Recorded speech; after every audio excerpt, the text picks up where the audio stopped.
6/151-73 माफी चाहूंगा, गलती से दूसरा चैप्टर अपलोड कर दिया था।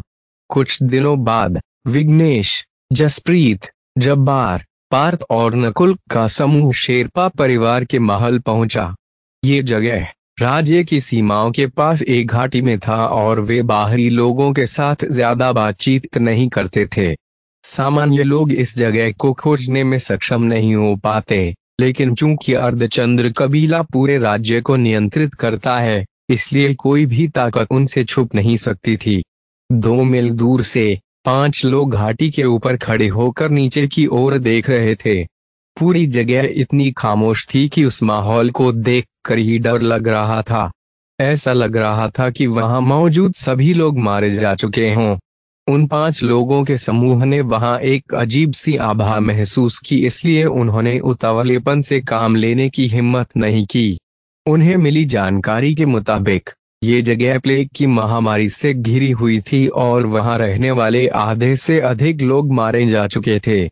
इसके अलावा परिवार के मुखिया राजकुंवर शेरपा की भी एक दुर्घटना में मृत्यु हो गई थी। पार्थ, नकुल, तुम दोनों जाओ और वहां की स्थिति की जांच करो, कप्तान विघ्नेश ने आदेश देते हुए कहा। उन 5 में विघ्नेश की साधना ही सबसे अधिक थी और वो इस समूह का नेता भी था। रास्ते में भी उसने पार्थ और नकुल को सबसे मुश्किल काम करने का आदेश दिया था। जसप्रीत जब पार्थ और नकुल की ओर देख रहा था, तब उसकी आंखों में घृणा की एक चमक दिखाई दे रही थी। दोनों अलग हो गए और अलग अलग दिशाओं से उस जगह की ओर चल पड़े। पार्थ जल्दी से वहां की सबसे ऊंची जगह पर पहुंच गया और पूरी जगह का सर्वेक्षण किया। उसने अपने नेत्र कवच को धीरे से ऊपर उठाया और अपनी दिव्य दाहिनी आंख से, जो अब पूरी तरह से नीले रंग की हो चुकी थी, पूरे शेरपा परिवार के इलाके को देखा। एक क्षण में उसके मस्तिष्क में एक नक्शा प्रकट हुआ। इस नक्शे की मदद से शेरपा परिवार के इलाके के बारे में उसकी समझ किसी अन्य व्यक्ति से बेहतर हो गई थी। रिपोर्ट में बताया गया था कि प्लेग विशुद्ध चक्र के किसी भी साधक के जीवन के लिए खतरा उत्पन्न कर सकता था, लेकिन यह इससे ऊपर के किसी साधक के लिए इतना खतरनाक नहीं था। लेकिन उसे ये बात समझ नहीं आ रही थी कि शेरपा परिवार के मुखिया राजकुंवर शेरपा, जो आध्यात्मिक मंडल के साधक थे, वो इसकी चपेट में कैसे आ गए थे। लेकिन वो इन सब बातों से ज्यादा प्रभावित हो सकता था, इसलिए पार्थ बिना किसी हिचकिचाहट के घाटी के अंदर चला गया। वो केवल विघ्नेश और जसप्रीत को दिखा रहा था कि वो अपना काम सही से कर रहा है। घाटी के अंदर सन्नाटा पसरा हुआ था। कभी कभी विशुद्ध चक्र या उससे कम स्तर के कुछ लोग दिखाई भी दिए, लेकिन वे सभी जमीन पर लेटे हुए अपनी अंतिम सांसें ले रहे थे। पार्थ ने उन्हें अपनी दिव्य दाहिनी आंख से उनके शरीर को स्कैन किया तो उसने पाया कि उनके अंगों में एक बैंगनी आभा मौजूद है, जो उनके जीवन शक्ति को चूस रही थी। जैसे ही वह घाटी की और गहराई में गया, तो उसे एक इमारत दिखाई दिया जो कई बीघे के क्षेत्र को घेरे हुई थी। वहां आप उसे कई जीवित लोग भी दिखाई दिए। वहां पर विशुद्ध चक्र से ऊपर की साधना वाले कई लोग मौजूद थे और पार्थ ने अपनी दिव्य दाहिनी आंख से आध्यात्मिक मंडल के एकमात्र बूढ़े व्यक्ति को भी देखा। अगर मैं सही हूं, तो उसे शेरपा परिवार की देखभाल करने वाला प्रधान सेवक होना चाहिए, जिसने कबीले को यहाँ के हालात की जानकारी देकर मदद का अनुरोध किया था, पार्थ ने सोचा। जल्द ही नकुल भी दूसरी दिशा से वे आ गया और उसने शेरपा परिवार के प्रधान सेवक से बात करना शुरू कर दिया। मैं शेरपा परिवार का प्रधान सेवक हूँ और मैं बहुत आभारी हूँ कि आप हमारी मदद के लिए यहाँ आए हैं। दोनों के आने का कारण जानकर बूढ़े की आंखों से खुशी के आंसू बह रहे थे। फिर उन्होंने प्लेग के बारे में जानकारी देना शुरू किया और ये भी बताया कि परिवार के मुखिया की मृत्यु कैसे हुई। इस महामारी की शुरुआत आधे साल पहले हुई थी और जब तक किसी को इस बारे में पता चले, इसने घाटी की पूरी जगह को अपनी गिरफ्त में ले लिया। सौभाग्य से शेरपा परिवार इस सुनसान जगह में रहता था, इसलिए प्लेग राज्य के बाकी इलाकों में नहीं फैला। राजकुंवर शेरपा की मौत लगभग 1 महीने पहले ही हो गई थी। वो रात का समय था और परिवार के मुखिया अकेले ही निकले थे। हमें पेड़ों के बीच से लड़ाई की आवाजें भी सुनाई दे रही थीं। लेकिन जब हम वहां पहुंचे, तब तक परिवार के मुखिया की मृत्यु हो चुकी थी। प्रधान सेवक ली ने उन्हें पूरी कहानी सुना दी। अंत में वे घुटनों के बल बैठ गया और भीख मांगी, मैं आप दोनों से विनती करता हूं कि प्लेग की उत्पत्ति का पता लगाने और दोषी व्यक्ति को खोजने में हमारी मदद करें। पार्थ ने ये सुनकर गहरी सोच में पड़ गया। ऐसा लगता है कि परिवार के मुखिया की मौत प्लेग की वजह से नहीं, बल्कि किसी व्यक्ति से हुई लड़ाई के कारण हुई थी।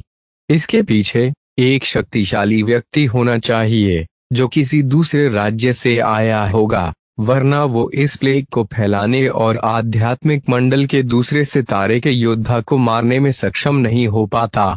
ये जानकारी उन लोगों को कबीले से मिली जानकारी से अलग था। वो व्यक्ति परिवार के मुखिया को क्यों मारेगा, या शेरपा परिवार को परेशान क्यों करेगा? पार्थ ने तुरंत दो शब्दों के बारे में सोचा, बदला जल्दी ही। विघ्नेश और अन्य दो लोग भी इमारत के अंदर पहुंचे और पार्थ और नकुल ने उनके साथ अपनी जानकारी साझा की। चलो उन पेड़ों के पास चलते हैं जहां वो लड़ाई लड़ी गई थी। विघ्नेश की आंखों में एक रोशनी चमक उठी। ये वही पेड़ थे जहां दोनों लोगों की लड़ाई हुई थी और वहां पर अभी थी युद्ध के निशान देखे जा सकते थे, जिसका अर्थ है कि इसे यहाँ जानबूझकर छोड़ा गया था। युद्ध के मैदान में खड़े होकर पार्थ को एक अजीब सा एहसास हुआ, इसलिए उसने जल्दी से अपनी दाहिनी आंख से चारों ओर का नजारा देखा, लेकिन वो कुछ नहीं बोला। विघ्नेश की आंखें अचानक से चमक उठीं और उसने तुरंत विश्लेषण करते हुए कहा, निशान देखकर ऐसा लगता है कि हत्यारे की साधना परिवार के मुखिया के सामान या उससे ज्यादा थी, आध्यात्मिक मंडल का दूसरा या तीसरा सितारा। विघ्नेश भाई सही कह रहे हैं। जसप्रीत और जबार जल्दी से सहमत हो गए। रास्ते में विघ्नेश ने जो कुछ भी कहा उससे दोनों तुरंत सहमत हो गए थे। विघ्नेश ने फिर परिवार के मुखिया की लाश देखने को कहा, लेकिन लाश को आधा महीना पहले ही दफना दिया गया था और उनके दोनों बेटे इसे बाहर निकाले जाने के खिलाफ थे। जसप्रीत ने उन्हें ठंडेपन से देखा और अपनी दूसरे सितारे की आभा के साथ उन पर दबाव डाला। दोनों बेटे केवल आज्ञा चक्र और सहस्रार चक्र के साधक थे, वे भला कैसे इसका सामना कर सकते थे? जल्द ही पार्थ और बाकी लोगों के सामने परिवार के मुखिया का सड़ा हुआ शव रखा था, जिसके कंधे और छाती की कुछ हड्डियां टूटी हुई थीं और कुछ अन्य निशान भी थे। उन्होंने ये नहीं देखा कि शरीर में कुछ भी गलत था या नहीं। आखिरकार शव का चेहरा पहले ही खराब हो चुका था। लेकिन पार्थ की आंखें अचानक से चमक उठीं, लेकिन उसने कुछ नहीं कहा। वैसे भी अगर उसने कुछ कहने की कोशिश भी की तो दूसरे उसकी बात सुनने की रहमत नहीं उठाएंगे। उसी दिन उन पांचों ने कई अन्य मार्गों का निरीक्षण किया, लेकिन कोई प्रगति नहीं हुई। हम आज रात यहीं रुकेंगे। पार्थ और नकुल, तुम दोनों आज रात गश्त करने के लिए जिम्मेदार हो, विघ्नेश ने आदेश दिया। वो समूह का कप्तान था और बाकी सभी को उसकी बात सुननी थी। कप्तान के पास प्राप्त इनाम को अपने साथियों में बांटने का भी अधिकार था। पार्थ ने नकुल के साथ नजरें मिलाई और बाहर पहरा देने का फैसला किया। पार्थ भाई, क्या आपको कोई सुराग मिला है? नकुल ने पूछा। नहीं, पार्थ ने मुस्कुराते हुए जवाब दिया, लेकिन नकुल को लगा कि उसे जरूर कुछ मिला है। उन चारों में से केवल नीले बालों और एक आंख वाला युवक ही थोड़ा रहस्यमय था। तभी उनकी आंखों के कोने से एक काले साए को हिलते हुए देखा। वहां कौन है? नकुल चिल्लाया और विघ्नेश, जब्बार, जसप्रीत के साथ साथ बाकी सभी को भी जगा दिया। हमने उस दिशा में एक काली छाया को जाते हुए देखा, नकुल ने तुरंत कहा। काला साया? ये सुनकर विघ्नेश की आंखें चमक उठीं। अगर वे हत्यारे को पकड़ने में कामयाब रहे तो उन्हें अतिरिक्त इनाम मिलेगा। चलो इसको पकड़ते हैं। इतना कहकर वो उस काली छाया के पीछे भागा। उसकी आकृति हरे धुएं में बदल गई। जब्बार और नकुल ये भी नहीं देख सके कि विघ्नेश कैसे आगे बढ़ा। वो दूसरे सितारे के शीर्ष 3 आंतरिक शिष्यों में से एक था। उसकी शक्ति यहाँ मौजूद सभी से ज्यादा थी। विघ्नेश के नेतृत्व में दूसरों ने भी तुरंत काले साए पीछा किया। जल्द ही विघ्नेश ने अपने सामने काली छाया देखी, जिसकी गति उससे थोड़ी ही धीमी थी। तुम कहाँ भाग रहे हो? विघ्नेश चिल्लाया और अपनी लाल रंग की आध्यात्मिक शक्ति को परिचालित किया, जिससे वो उस साए के और करीब पहुंच गया। हे, काली छाया अजीब तरह से हंसी और उन पेड़ों के बीच गायब हो गई जहां पर परिवार के मुखिया की मौत हुई थी। उन पेड़ों के पास पहुंचते ही विघ्नेश के चेहरे पर सावधानी दिखाई दी और उसने तुरंत प्रवेश नहीं किया। जल्द ही दूसरे लोग भी वहां आ गए, लेकिन उन्होंने भी हड़बड़ी में प्रवेश करने की हिम्मत नहीं की। नकुल और पार्थ, तुम दोनों अंदर का मुआयना करने जाओ। हम तुम लोगों के पीछे रहेंगे और तुम्हारी मदद करेंगे, विघ्नेश ने ठंडेपन से आदेश दिया। ये सुनकर तो नकुल का गुस्सा भड़क उठा। विघ्नेश उन दोनों को मछली के चारे के रूप में इस्तेमाल कर रहा था। तुम दोनों जा रहे हो या नहीं? क्या तुम कप्तान के आदेश के खिलाफ जाने की हिम्मत कर रहे हो? जसप्रीत ने कहा, जबकि जब्बार भी मजाक में हंस दिया। इन 5 लोगों के समूह में पहले से ही गतिरोध था। क्यों न मैं पहले जाकर देखूं, पार्थ ने भावहीनता से कहा। ये सुनकर बाकी सब ठिठक गए। सभी समझ रहे थे कि काली छाया की उन्हें वहां ले जाने के पीछे जरूर कोई चाल होगी। इसके अलावा परिवार के मुखिया की मृत्यु भी यही हुई थी। अगर हम ऐसे ही झिझकते रहेंगे तो हत्यारा भाग आएगा, पार्थ मुस्कुराया। उसके नीले बाल हवा में उड़ रहे थे और अपनी एक आंख की वजह से वो बेहद रहस्यमय लग रहा था। ठीक है, विघ्नेश ने जसप्रीत के साथ नजरें मिलाई और अपना सिर हिलाया। नकुल कुछ कहना चाहता था, लेकिन पार्थ की मुस्कान देखकर उसने कुछ नहीं कहा। पार्थ का शरीर तुरंत धुंध में बदल गया और पेड़ों के बीच चला गया। इस बच्चे का गति तकनीक काफी अच्छी है। पार्थ की गति देखकर विघ्नेश के चेहरे पर आश्चर्य दिखाई दिया। तुरंत ही सब पार्थ के पीछे पीछे पेड़ों के बीच चले गए। पार्थ ने उन सभी का नेतृत्व किया, जबकि बाकी चारों ने उसके पीछे एक निश्चित दूरी बनाए रखी। वे सभी आध्यात्मिक मंडल में पहुंच चुके थे और उनकी दृष्टि काफी अच्छी थी। लेकिन रात में ये दिन जितना अच्छा नहीं था। वो वहां है। पार्थ ने अचानक काली आकृति देखी और तुरंत उसका पीछा किया। इसे भागने मत दो। विघ्नेश ने भी उस आकृति को देखा और बहुत खुश हुआ। लेकिन तभी सभी ने पार्थ की गति में वृद्धि महसूस की और वो रात में विलीन हो गया। पार्थ भाई, तुम कहाँ हो? चारों चिल्लाए, लेकिन काली रात में कोई जवाब नहीं आया। ये ऐसा था जैसे पार्थ को अंधेरे ने निगल लिया हो। क्या पार्थ का अंत हो गया है? जसप्रीत थोड़ा चिंतित लेकिन खुश भी था। चारों ने काफी देर तक आसपास खोजा, लेकिन पार्थ कहीं नहीं दिखा।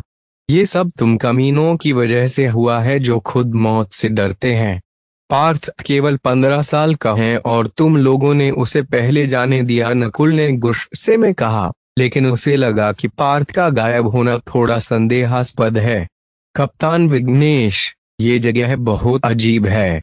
हमें पीछे हट जा चाहिए। कल सुबह वापस आकर हम आगे की जांच जारी रख सकते हैं, जब्बार ने सुझाव दिया।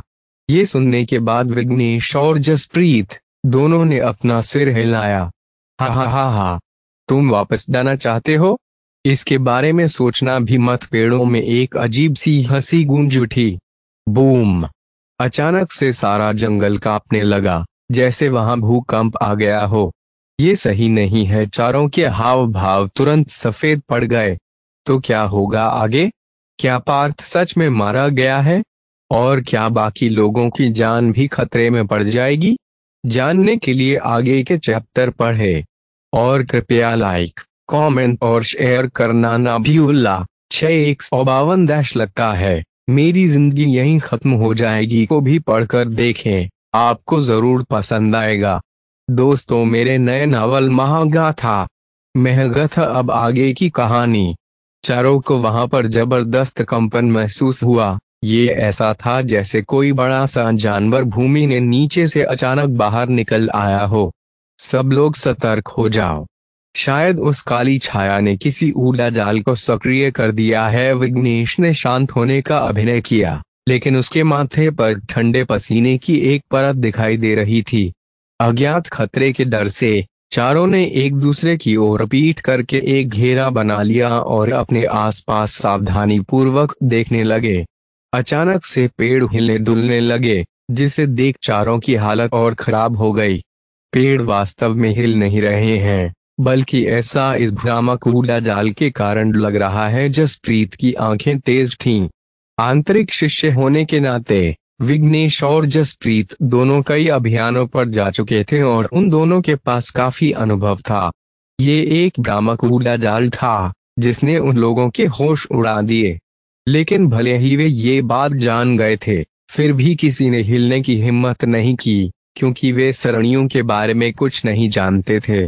समूह में केवल पार्थ ही सरणियों के बारे में जानता था, लेकिन वो कुछ ही समय पहले रहस्यमय तरीके से गायब हो गया था। बच्चों, यही वही जगह है जहां तुम लोगों को दफनाया जाएगा। एक गहरी कर्कश आवाज सुनाई दी और फिर सारे पेड़ एक बार फिर शांत हो गए। अब पेड़, घास या जमीन कुछ भी नहीं हिल रही थी। निश्चित रूप से वो सिर्फ एक भ्रम था। लेकिन इससे पहले कि वे राहत की सांस ले पाते, पेड़ों के बीच हल्के बैंगनी रंग की रेखाएं आपस में जुड़ गईं। बैंगनी रंग की उन रेखाओं में एक अजीब शक्ति थी, जिससे उन्हें ठंड का एहसास हो रहा था। वो रेखाएं मकड़ी के जाले की तरह थीं, जो 100 गज के क्षेत्र में हर चीज को ढकने लगी थीं। अचानक से वो हल्की बैंगनी रंग की रेखाएं जमीन पर भी दिखाई देने लगी। मेरा शरीर और आध्यात्मिक शक्ति। जब्बार को लगा कि उसकी शारीरिक शक्ति खत्म हो रही है और आध्यात्मिक शक्ति को भी दबाया जा रहा है। ये अच्छा नहीं है। हम एक जहरीले ऊर्जा जाल में प्रवेश कर चुके हैं। जसप्रीत की अभिव्यक्ति नाटकीय रूप से बदल गई। उनका ध्यान आकर्षित करने के लिए एक भ्रामक ऊर्जा जाल का निर्माण किया गया था, लेकिन उसका असली मकसद उन्हें बुलाकर इस जहरीले ऊर्जा जाल में फंसाना था। सब लोग जल्दी से इस जंगल से बाहर निकलो, विघ्नेश ने एक मजबूत आध्यात्मिक शक्ति को प्रसारित करते हुए कहा, जो आग की लहरों की तरह ऊर्जा जाल के केंद्र की ओर बढ़ रही थी। जसप्रीत, जब्बार और नकुल सभी ने अपने नश्वर कौशल का इस्तेमाल किया। अचानक से एक विशाल बवंडर उनके समूह के ऊपर दिखाई दिया, जिससे निकलने वाले शक्तिशाली हवा के झोंके ने उन सभी को उड़ने से रोक दिया। धम धम धम। वो सभी केवल एक गज ही ऊपर उठ पाए थे कि तेज हवा से उन्हें वापस नीचे धकेल दिया, जिससे वे सब जमीन पर गिर गए। लगता है तुम लोगों को पता नहीं है कि पवन भ्रम विश्व सरणी में प्रवेश करने के बाद तुम उड़ नहीं पाओगे। उस काली छाया के भीतर से एक दुबला पतला काले रंग का वस्त्र पहने व्यक्ति प्रकट हुआ और उसके चेहरे पर मंद मंद मुस्कान थी। काले वस्त्र वाला व्यक्ति धीरे धीरे चलकर उनके पास आने लगा और एक दुष्ट आभा छोड़ दी, जिससे आसपास की हवा जम गई। चारों के दिमाग तुरंत चकरा गए। जब्बार, जिसकी साधना सबसे कम थी, उसका चेहरा सफेद हो गया था और वो सांस नहीं ले पा रहा था। आध्यात्मिक मंडल का तीसरा सितारा। तुम कौन हो? विघ्नेश के माथे पर ठंडे पसीने की एक परत आ गई थी। ये अभियान केवल 2.5 सितारे के स्तर का था, लेकिन इसके 3 सितारे तक पहुंचने की संभावना थी, जो कि अब प्रत्यक्ष हो गया था। यदि ये कोई सामान्य स्थिति होती, तो वे सब मिलकर तीसरे सितारे के दुश्मन के खिलाफ लड़ने और यहाँ तक कि जीतने में कामयाब होते। लेकिन इस समय वे सब पवन भ्रम विश्व सरणी में फंसे थे। राजकुंवर शेरपा, क्या ये आप हैं? जब्बार ने जब उस दुबले पतले काले कपड़े पहने व्यक्ति को देखा तो वो जोर से चिल्लाया। क्या? राजकुंवर शेरपा, शेरपा परिवार के मुखिया विघ्नेश और बाकी सभी हैरान थे। उन्हें जब्बार के शब्दों पर बिल्कुल भी संदेह नहीं था, क्योंकि वो सान्याल परिवार का सदस्य था, जिसका शेरपा परिवार के साथ कुछ संबंध भी था। जब्बार ने कुछ साल पहले राजकुंवर शेरपा को देखा था, इसलिए वो अब भी उसे पहचान सकता था, लेकिन उसका चेहरा पहले से काफी बदल गया था। लड़के, तुमने सही पहचाना, मैं राजकुंवर शेरपा ही हूँ। और आज तुम्हारी मृत्यु का दिन है। तुमसे पहले यहाँ और भी कई लोग मरे थे, लेकिन तुम्हारा समूह सबसे मजबूत है और तुम सबको मारकर मेरी साधना पूरी हो जाएगी। राजकुंवर शेरपा क्रूरता से मुस्कुराया, लेकिन उसके चेहरे की मांसपेशियां अकड़ गई थीं और उनका रंग बैंगनी हो गया था। ये स्पष्ट था कि अब वो पूरी तरह से मानव नहीं था। राजकुंवर शेरपा, तुम राक्षसी तकनीक की साधना करने की हिम्मत कैसे कर सकते हो? आज हम तुम्हें मार डालेंगे, विघ्नेश चिल्लाया और उसके हाथ में एक चांदी की तलवार दिखाई दी। ये तलवार एक निम्न श्रेणी का नश्वर हथियार था, जिसकी सहायता से वो दूसरे सितारे पर होकर भी तीसरे सितारे के योद्धा को चुनौती दे सकता था। बूम! अचानक एक बैंगनी रोशनी चमकी और शेरपा परिवार के मुखिया ने विघ्नेश को एक झटके के साथ उड़ते हुए दूर भेज दिया। ये कैसे हो सकता है? विघ्नेश ने अपने मुंह से खून थूक दिया। उसके हाथ में मौजूद हरिश्चंद्र तलवार एक नश्वर हथियार था, जो कि काफी शक्तिशाली हथियार था, लेकिन प्रतिद्वंद्वी ने इसे अपने हाथों से रोक दिया था। अगले ही पल जसप्रीत ने अपनी विभूतिराज तलवार को बाहर निकाला, फिर जबार और नकुल के साथ मिलकर राजकुंवर शेरपा पर हमला कर दिया। Boom boom boom! Rajkunwar Sherpa के शरीर से बैंगनी आभा की एक लहर दिखाई दी, जो सांप की तरह उसके चारों ओर घूम गई और उन सभी के हमलों को बीच में ही रोक दिया। केवल जसप्रीत का ही हमला उसके शरीर को छू पाया। जसप्रीत के पास एक नश्वर हथियार था, विभूतिराज तलवार, लेकिन इसके बाद भी वो राजकुंवर के शरीर पर सिर्फ एक छोटा सा निशान ही बना पाया था। उसने अपने शरीर को किसी लाश की तरह परिष्कृत किया है, इसलिए उसका बचाव बेहद मजबूत है। उसे हराने के लिए हमें उसके महत्वपूर्ण अंगों पर प्रहार करना होगा। जसप्रीत ने हैरानी से राजकुंवर शेरपा को देखा। उनका प्रतिद्वंदी जिंदा लाश के समान था। उसकी चमड़ी पीली और सख्त थी। हालांकि इस जहरीले ऊर्जा जाल से आध्यात्मिक मंडल का योद्धा नहीं मरेगा, लेकिन ये तुम लोगों की जीवन शक्ति को नष्ट करके तुम्हारी ताकत को अवशोषित कर सकता है। बस आधे घंटे में ही तुम्हारी शक्ति आधी हो जाएगी। राजकुंवर शेरपा बेरहमी से मुस्कुराया। ये सुनकर चारों के हाव भाव और भी भले हो गए। जहरीले ऊर्जा जाल में कैद होने के कारण उनकी शक्ति कम होती जा रही थी और वे जितनी देर इसमें रुकेंगे, उनके लिए ये उतना ही बुरा होगा। लेकिन राजकुंवर शेरपा की रक्षा शक्ति तीसरे सितारे के योद्धा से कहीं अधिक मजबूत है। उनके लिए एकमात्र अच्छी बात ये थी कि उसका शरीर जिंदा लाश बन चुका था, जिस वजह से उसकी प्रतिक्रिया पहले से धीमी थी। और जब उन सब ने मिलकर हमला किया, तो वे आसानी से उसका सामना कर पा रहे थे। लेकिन इसी क्षण शांत खड़े पेड़ फिर से हिलने लगे, जिससे चारों घबरा गए। अब पवन भ्रम विश्व सरणी ने भी उन्हें विचलित करने के लिए भ्रम पैदा कर दिया। मालिक, सरणी पूरी तरह से सक्रिय कर दी गई है और इसमें कोई दोष नहीं है। इसके बावजूद वो लड़का भाग निकला। काले रंग के कपड़े पहने दो आकृतियां सरणी में प्रवेश करती हैं और राजकुंवर से कहती हैं, उस लड़के को अर्धचंद्र कबीले तक पहुंचने में कई दिन लग जाएंगे, इसलिए चिंता की कोई बात नहीं है। आप दोनों परिवार के उप प्रमुख हैं, इसलिए इन चारों शिष्यों को मारने में मेरी मदद करें। राजकुंवर शेरपा दहाड़ा और फिर तेजी से चारों पर हमला करने लगा। परिवार के मुखिया के और दोनों उपप्रमुखों ने एक त्रिकोण का गठन किया और विघ्नेश और बाकी लोगों को मारने की कोशिश करने लगे। मैं परिवार के मुखिया को रोकता हूँ, तब तक तुम लोग बाकी दोनों लोगों को खत्म करने की कोशिश करो, विघ्नेश ने दूसरों को आदेश दिया। वो अपने समूह में सबसे मजबूत था, यहाँ तक कि वो तीसरे सितारे के योद्धा को भी चुनौती दे सकता था। वो अपनी तलवार की मदद से राजकुंवर शेरपा को कुछ देर तक रोकने में सक्षम था। दूसरी ओर जसप्रीत, जब्बार और नकुल सभी ने बाकी दोनों के साथ लड़ना शुरू कर दिया। डिंग! नकुल ने अपनी तलवार उनमें से एक को मारी, लेकिन उस व्यक्ति को कोई नुकसान नहीं हुआ। इसके विपरीत नकुल को धक्के के कारण पीछे हटना पड़ा। वो और जब्बार बमुश्किल ही उसके हमलों से खुद को बचा पा रहे थे, जबकि उनके हमले प्रतिद्वंद्वी की रक्षा शक्ति को तोड़ने में कामयाब नहीं हुए। जसप्रीत दूसरे सितारे पर था और उसके पास विभूतिराज तलवार थी, जिसकी सहायता से वो दूसरे उप प्रमुख का मुकाबला कर पा रहा था। वास्तविक संकट में तो विघ्नेश था। उसका प्रतिद्वंद्वी बहुत भयानक था, थोड़ी सी भी गलती उसकी मौत का कारण बन सकती थी। क्या आज मेरी मौत हो जाएगी? विघ्नेश ने महसूस किया कि जहर की वजह से उसकी जीवन शक्ति क्षीण हो रही है और उसकी आध्यात्मिक शक्ति कम हो गई है। नकुल और अन्य दो की स्थिति भी बदतर थी, उन्हें भी जहर को दबाने के साथ साथ लड़ना भी पड़ रहा था।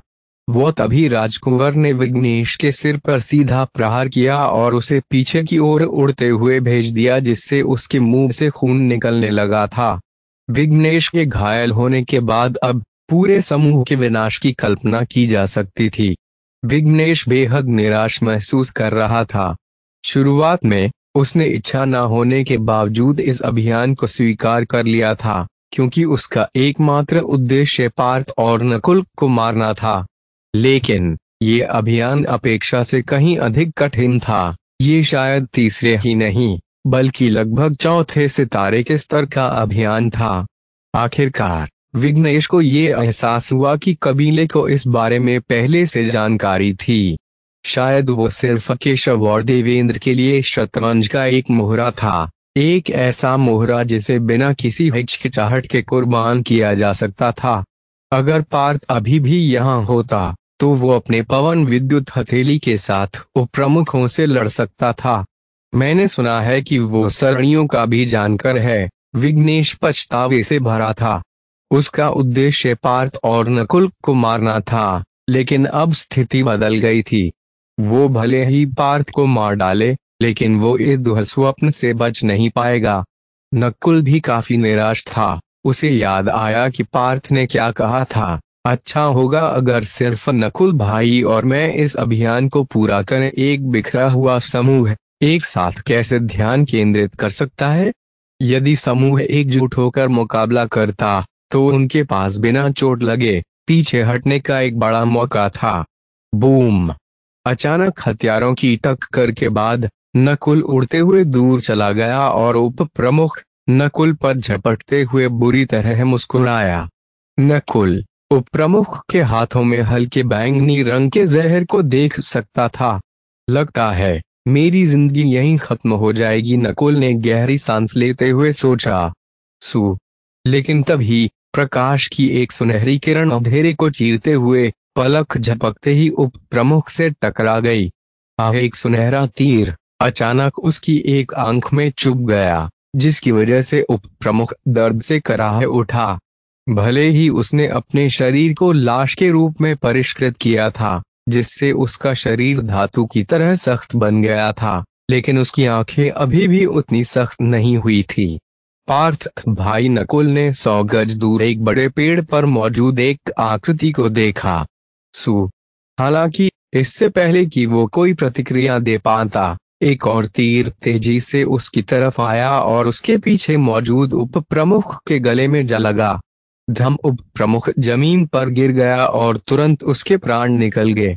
इस तरह के शानदार और शक्तिशाली धनुर्विद्या ने वहां उपस्थित लोगों को हैरानी में डाल दिया। यहाँ तक कि राजकुंवर शेरपा जैसा मजबूत प्रतिद्वंद्वी भी एक पल के लिए स्तब्ध हो गया। हर कोई दूर पेड़ के ऊपर खड़े एक आंखों और नीले बालों वाले युवक को देखने के लिए मुड़ा। हवा में उसके बाल लहरा रहे थे, जिससे वो और भी दुष्ट दिखने लगा। तो क्या होगा आगे? क्या पार्थ वहां पहुंचकर सभी की जान बचा लेगा, या फिर कोई नई मुसीबत उन सभी का इंतजार कर रही है?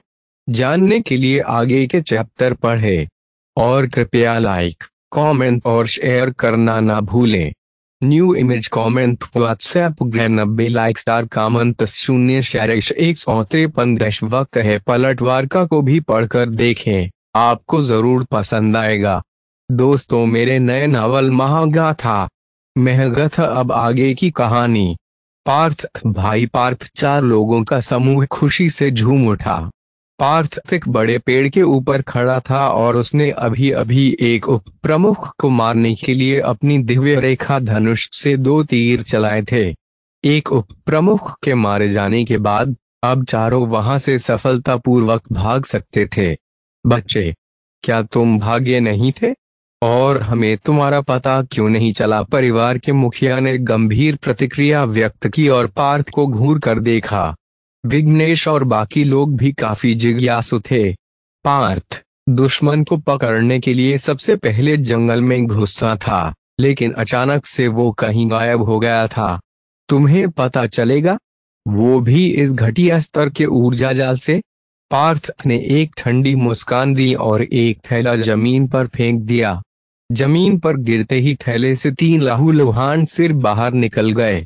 मेरे बेटे राजकुंवर शेरपा बेहद उदास और गुस्से में था और उसने पार्थ को जलती आंखों से देखा। विघ्नेश ने भी देखा कि थैले से क्या बाहर निकला था और उसे एहसास हुआ कि तीनों सिर कुछ परिचित से थे। उनमें से एक प्रधान सेवक था, जबकि अन्य 2 राजकुंवर के बेटे थे। अब कोई भी तुम्हारी इस घटिया सरणी को नियंत्रित नहीं कर रहा है, इसलिए ये जल्द ही नष्ट हो जाएगा, पार्थ ने शांति से कहा। बहुत खूब, शानदार। ये सुनकर विघ्नेश और समूह के बाकी साथी बहुत खुश हुए। एक बार सरणी टूट जाने के बाद उनके ऊपर कोई और प्रतिबंध नहीं होगा और फिर उनके पास पासा पलटने का अच्छा मौका होगा। इस पार्थ की सरणी प्रतिभा तो वास्तव में शानदार है। उसने केवल कुछ चालों में ही पूरा पासा ही पलट दिया। जवार और बाकी साथियों ने एक दूसरे को देखा और वे पार्थ की प्रशंसा किए बिना नहीं रह सके। वो तो पवन ब्रह्मविश सरणी को नष्ट करने के लिए यहाँ से गायब हुआ था और बहुत ही अहम मौके पर उसने समूह को बचाते हुए एक उप प्रमुख को भी मार डाला।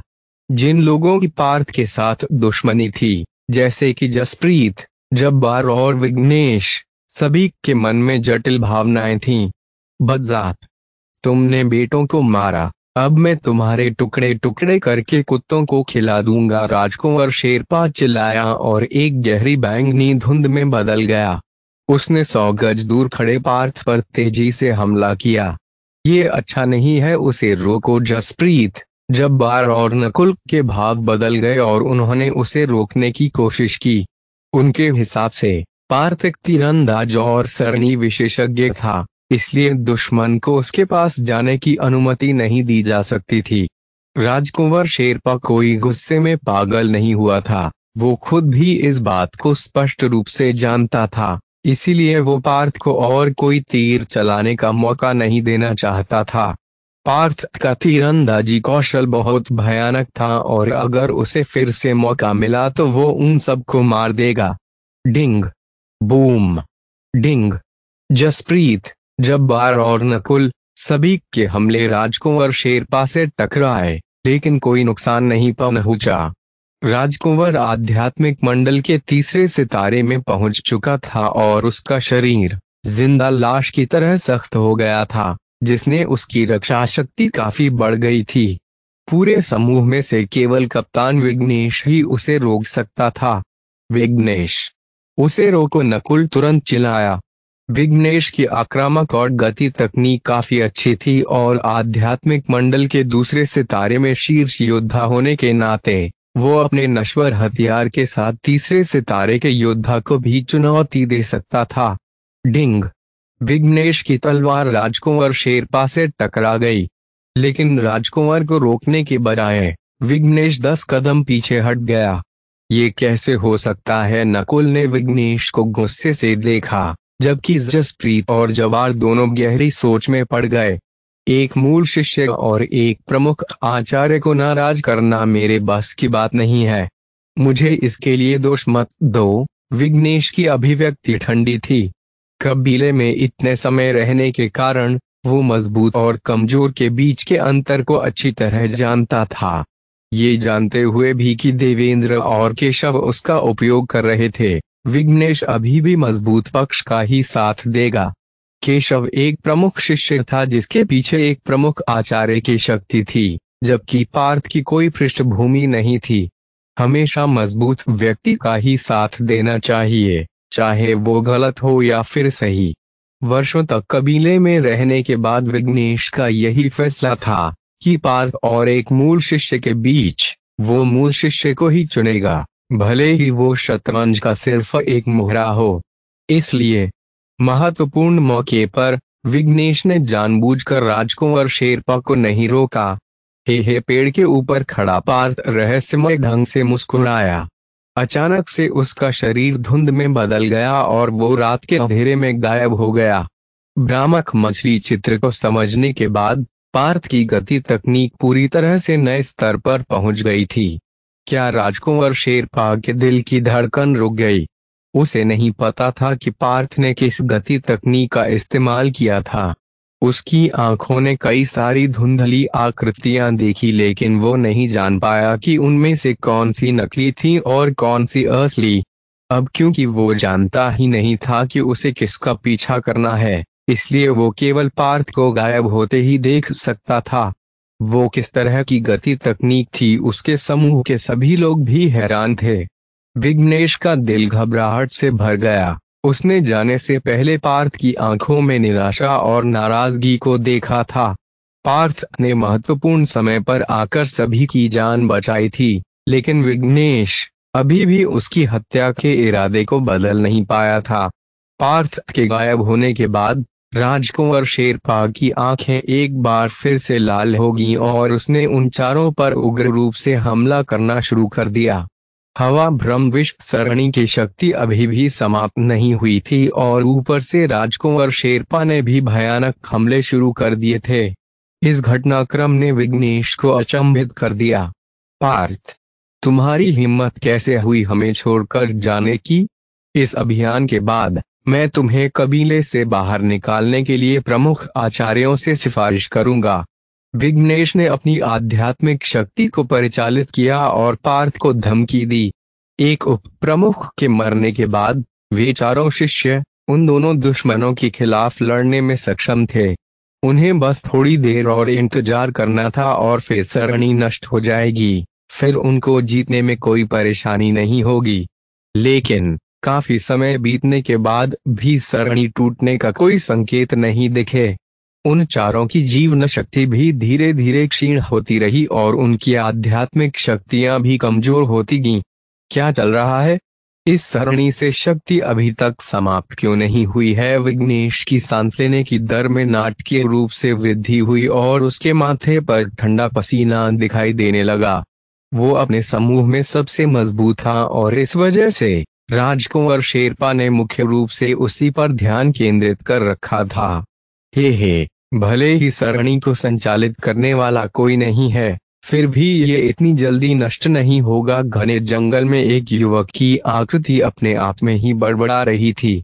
कुछ मिनट के दौरान ही विघ्नेश काफी घायल हो गया था और अब वो केवल 60 से 70% शक्ति का ही प्रयोग कर सकता था, जबकि अन्य 3 भी हताश स्थिति में थे। लेकिन अभी तक किसी को कोई गंभीर नुकसान नहीं हुआ था। सू सू सू गहरे जंगल के भीतर से कभी कभी एक तीर दिखाई देता और नकुल और उसके साथियों को बचा लेता था। ऐसा लग रहा है कि पार्थ भाई हमारी मदद करने के लिए जंगल में छिपे हुए हैं। नकुल कृतज्ञता और आनंद से भरा हुआ था। जसप्रीत और जवार दोनों को कई बार मदद मिली, इसलिए वे भी पार्थ के आभारी थे। केवल विघ्नेश ही ऐसा था जिसे पार्थ की कोई मदद नहीं मिली। वो कितने ही बड़े खतरे में क्यों ना हो, पार्थ ने कुछ भी नहीं किया। पार्थ, बेशर्म लड़के, क्या तुम मुझे मारना चाहते हो? जब मैं कबीले में वापस आऊंगा तो मैं कानून विभाग को तुम्हारी रिपोर्ट सौंपूंगा, विघ्नेश चिल्लाया। कानून विभाग, इन 2 शब्दों को सुनकर जब्बार और बाकियों का दिल की धड़कन रुक गई। अर्धचंद्र कबीले में कानून विभाग सबसे मजबूत था। ये कबीले उसकी शक्ति काफी अधिक थी और जो लोग कबीले के नियमों का पालन नहीं करते थे, उनके लिए तो ये किसी दुस्वप्न की तरह था। हाँ, विघ्नेश भाई सही नहीं कह रहे हैं। जब विघ्नेश भाई अपनी पूरी कोशिश के बावजूद भी मेरी रक्षा नहीं कर सके थे, तो भला मैं महज पहले सितारे का योद्धा होकर उनकी मदद कैसे कर पाऊंगा? पार्थ की आवाज सुनाई दी। ये सुनकर तो विघ्नेश की आवाज उसके गले में ही रुक गई। तब उसने राजकुंवर शेरपा को अपने पास से जाने दिया था और अब पार्थ जानबूझकर उसे नहीं बचा रहा था। विघ्नेश अवाक था और घबराहट के कारण वो कुछ भी सोच समझ नहीं पा रहा था। दूसरी तरफ शेरपा परिवार के मुखिया हंसा। सौभाग्य से ये समूह एकजुट होकर नहीं लड़ रहा था, वरना उसके लिए वास्तव में परेशानी हो जाती। वो अभी ऐसा सोच ही रहा था कि तभी स्थिति बदल गई। कुछ चमकते सुनहरे तीर हवा में दिखाई दिए। उनका निशाना दूसरे उप प्रमुख और राजकुंवर शेरपा पर था। एक तीर सीधा उप प्रमुख के पैर में जा लगा। साथ ही जसप्रीत और बाकी दोनों ने भी उसी समय हमला कर दिया, जिससे वो तुरंत नीचे गिर गया। पार्थ का तीरंदाजी कौशल कल्पना से कहीं अधिक शानदार था। वो तीर उप प्रमुख के पैर में जिस जगह पर लगा था वो एक पंक्चर बिंदु था। उन तीरों में से एक राजकुंवर शेरपा की पलकों के ठीक बगल से होकर गुजरा, जिससे राजकुंवर को ठंड से पसीना आ गया। वो तुरंत ही 2 कदम पीछे हट गया। तभी हवा में एक आकृति उछली। पवन विद्युत हथेली उप प्रमुख और राजकुंवर शेरपा दोनों ने अपने कानों में बिजली की तेज गड़गड़ाहट महसूस की। बूम! क्योंकि उप प्रमुख का पैर घायल हो गया था, इसलिए उसकी गति धीमी हो गई। इससे पहले कि वो बच पाता, एक हथेली सीधे उसके सिर के पीछे जा लगी। उप प्रमुख को ढंग से चीखने का समय भी नहीं मिला और उसका सिर फटकर टुकड़े टुकड़े हो गया। वो जमीन पर गिरा और तुरंत मर गया। अन्य लोग भी बिजली की गड़गड़ाहट को सुन सकते थे। उस हथेली की शक्ति ने राजकुंवर शेरपा की अभिव्यक्ति को भी बदल दिया। उसी समय उस जगह को ढंकने वाला हल्का बैंगनी रंग धीरे धीरे गायब हो गया। साथ ही उनके ऊपर का बवंडर भी नष्ट हो गया। सरणी नष्ट हो गई है। सभी लोग मिलकर राजकुंवर शेरपा को मार डालो। विघ्नेश ने एक राहत की सांस ली और कहा। बदलते घटनाक्रम से सभी के लड़ाई का इरादा और भी मजबूत हो गया और वे साथ राजकुंवर शेरपा पर टूट पड़े। राजकुंवर शेरपा घबरा गया। वो जानता था कि अब वो इस मुकाबले को किसी भी कीमत पर नहीं जीत सकता था। सरणी के टूट जाने के बाद उन 5 की शक्ति भी बढ़ चुकी थी। वो मुड़ा और तुरंत ही गहरे अंधेरे में भागने लगा। तीसरे सितारे पर होने के कारण राजकुंवर शेरपा की गति बहुत तेज थी और केवल विघ्नेश और पार्थ ही उसे पकड़ सकते थे। विघ्नेश हैरान था। उसने नहीं सोचा था कि पहले सितारे का पार्थ इतना तेज होगा, वो भी तब जब विघ्नेश की गति दूसरे सितारे के शिष्यों में सर्वश्रेष्ठ थी। थोड़ी ही देर में राजकुंवर शेरपा का शरीर चमका और एक पहाड़ी में गायब हो गया। पूरा समूह खुली आंखों से इस नजारे को देख रहा था। वो सभी हैरान थे क्योंकि राजकुंवर बीच हवा में गायब हुआ था। यहाँ जरूर कोई सरणी है जो उसे छुपा रही है। शायद ये राजकुंवर शेरपा का कोई बड़ा रहस्य हो। विघ्नेश की आंखें उत्साह से चमक उठी। पार्थ की आंखों में भी एक रोशनी चमक उठी और वो भी समझ गया।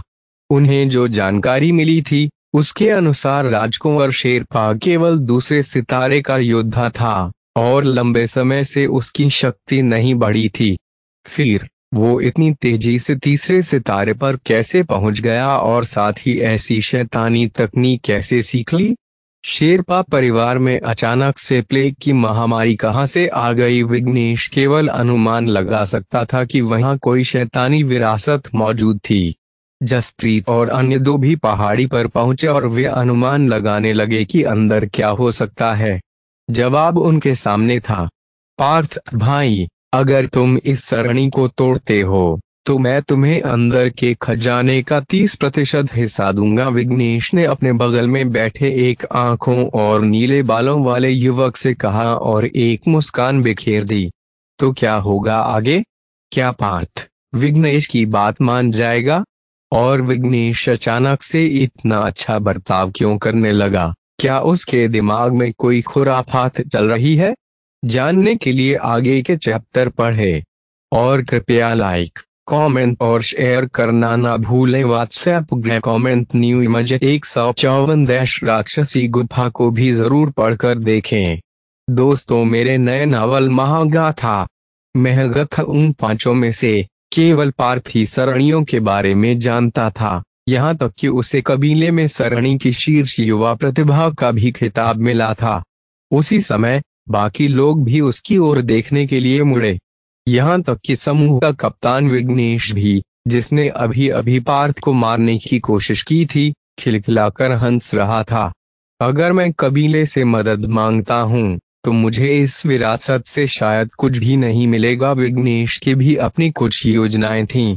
अब वो केवल इतना ही कर सकता था कि पार्थ को सरणी तोड़कर इस जगह में प्रवेश करने के लिए राजी कर ले, तभी वो सफलतापूर्वक अभियान को पूरा करने और यहाँ के खजाने को पाने में सक्षम होगा। जहाँ तक पार्थ को 30% खजाना देने की बात है तो वो सब बस एक मजाक था। विघ्नेश अपने मन ही मन खुद को शाबाशी दे रहा था। उसका मूल लक्ष्य वैसे भी पार्थ को मारना ही था। अगर वो पार्थ को खजाना पाने के बाद मार देता है तो ये एक तीर से दो शिकार करने जैसा होगा। पार्थ ने पहाड़ी के सामने खड़े होकर तिरछी नजरों से उसका निरीक्षण किया।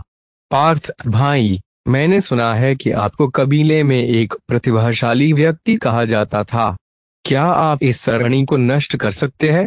विघ्नेश शानदार ढंग से मुस्कुराया और बड़े ही सम्मान के साथ कहा।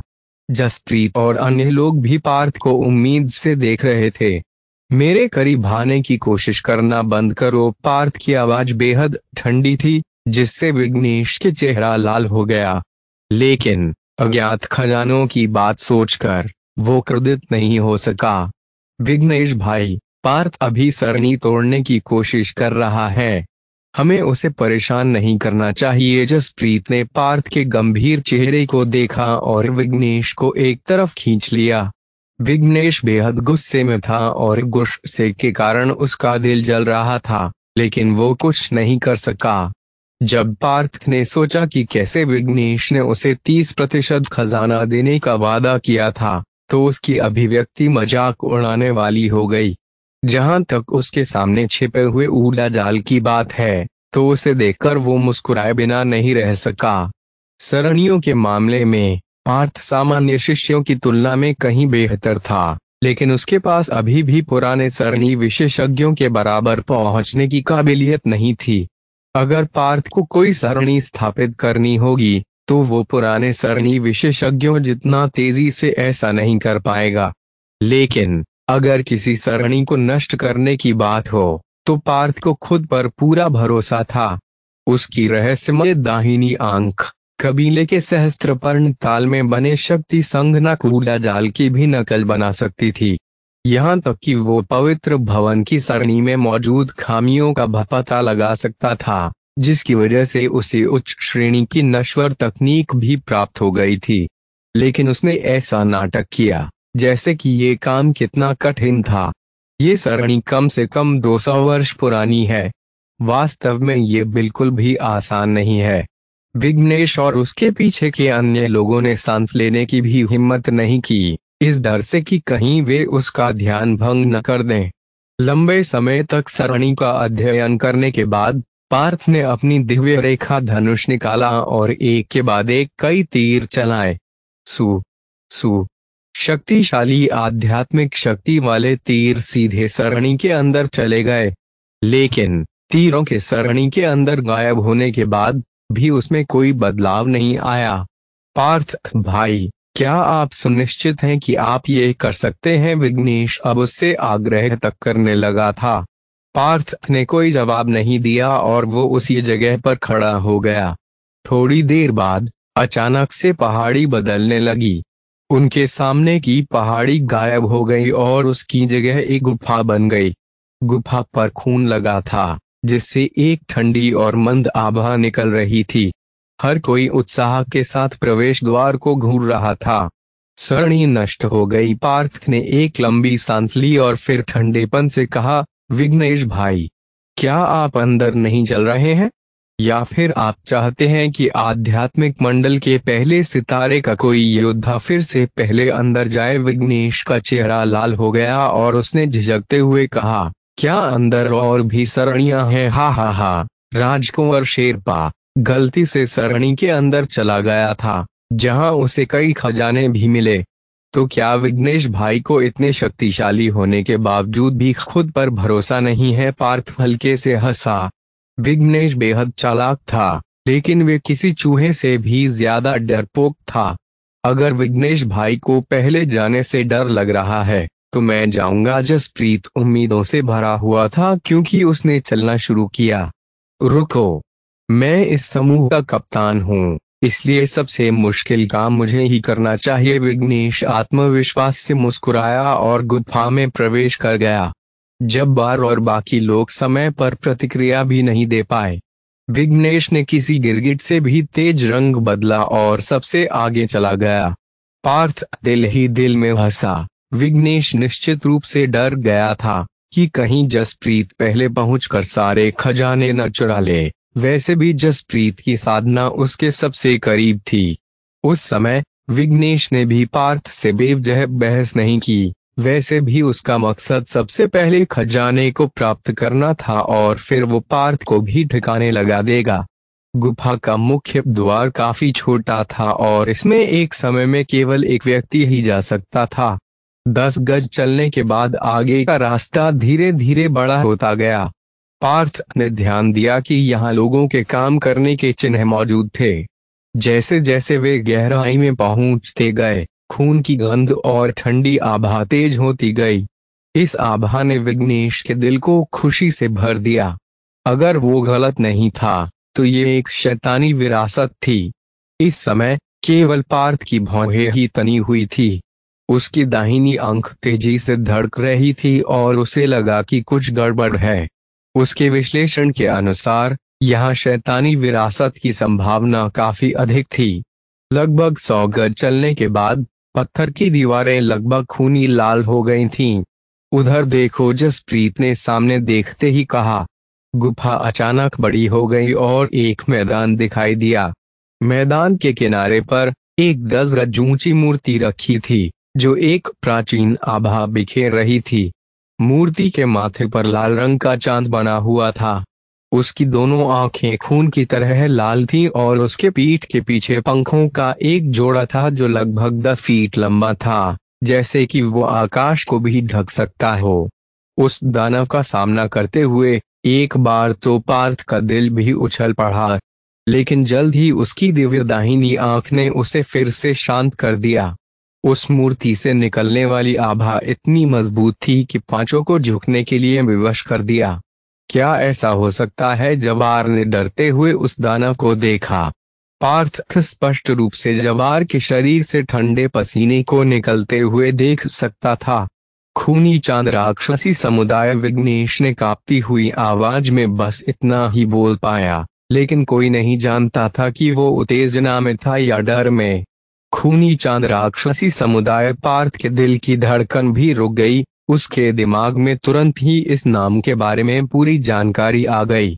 खूनी चांद राक्षसी समुदाय के कुलपति अद्वितीय थे।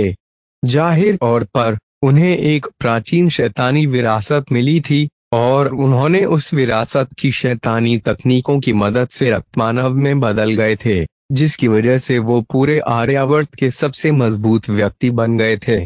फिर उन्होंने एक नए समुदाय का गठन किया। ये समुदाय इतना भयानक था कि कोई भी शक्ति इसे रोक नहीं सकी। यहाँ तक कि अर्धचंद्र कबीले और बाकी के 12 कबीले जैसी ताकतों में भी इसके खिलाफ खड़े होने की हिम्मत नहीं थी। जब समुदाय अपने चरम पर पहुंचा तो ये पूरे आर्यावर्त में फैल गया। उस समय आर्यावर्त की सभी महान शक्तियों ने खूनी चांद राक्षसी समुदाय को हारने के लिए एक समझौता किया। उस समय पृथ्वी मंडल के भी कई सारे योद्धा मारे गए और यहाँ तक कि खूनी चांद राक्षसी समुदाय के खिलाफ लड़ने के लिए बुधवार मंडल के योद्धाओं को बाहर आना पड़ा। लेकिन कोई नहीं जानता कि समुदाय के कुलपति की मृत्यु हुई थी या नहीं। कुछ ने कहा कि कुलपति की मृत्यु हो गई थी, कुछ ने कहा कि उनकी सारी शक्तियों को नष्ट करके उन्हें किसी गुप्त स्थान पर कैद कर दिया गया था। वहीं कुछ ने कहा कि उन्होंने किसी के शरीर को चुराकर पुनर्जन्म ले लिया और तब से उस दिन की प्रतीक्षा कर रहे थे जब वो इस संसार पर फिर से राज कर सके। कुल मिलाकर खूनी चांद राक्षसी समुदाय को आर्यावर्त में एक राक्षसी समुदाय माना जाता था और सभी लोग उन्हें अपना दुश्मन मानते थे। सैकड़ों साल पहले वे पूरे आर्यावर्त को नियंत्रित करने से महज एक कदम दूर थे, जो लाखों वर्षों में कभी नहीं हुआ था। ये जानते ही कि ये स्थान खूनी चांद राक्षसी समुदाय से जुड़ा हुआ है, सभी के रोंगटे खड़े हो गए, जैसे वे मृत्यु के द्वार में प्रवेश कर गए हों। ये शायद खूनी चांद राक्षसी समुदाय का कोई गुप्त ठिकाना है। चूंकि समुदाय काफी पहले ही नष्ट हो गया था, इसलिए अब यहाँ कोई भी जीवित व्यक्ति नहीं होगा, वरना राजकुंवर शेरपा यहाँ से जिंदा नहीं निकल पाता। विघ्नेश ने ठंडी सांस ली और खुद को शांत करने के लिए मजबूर किया। उन पांचों ने एक पल के लिए चर्चा की, फिर उन्होंने और आगे जाने का फैसला किया।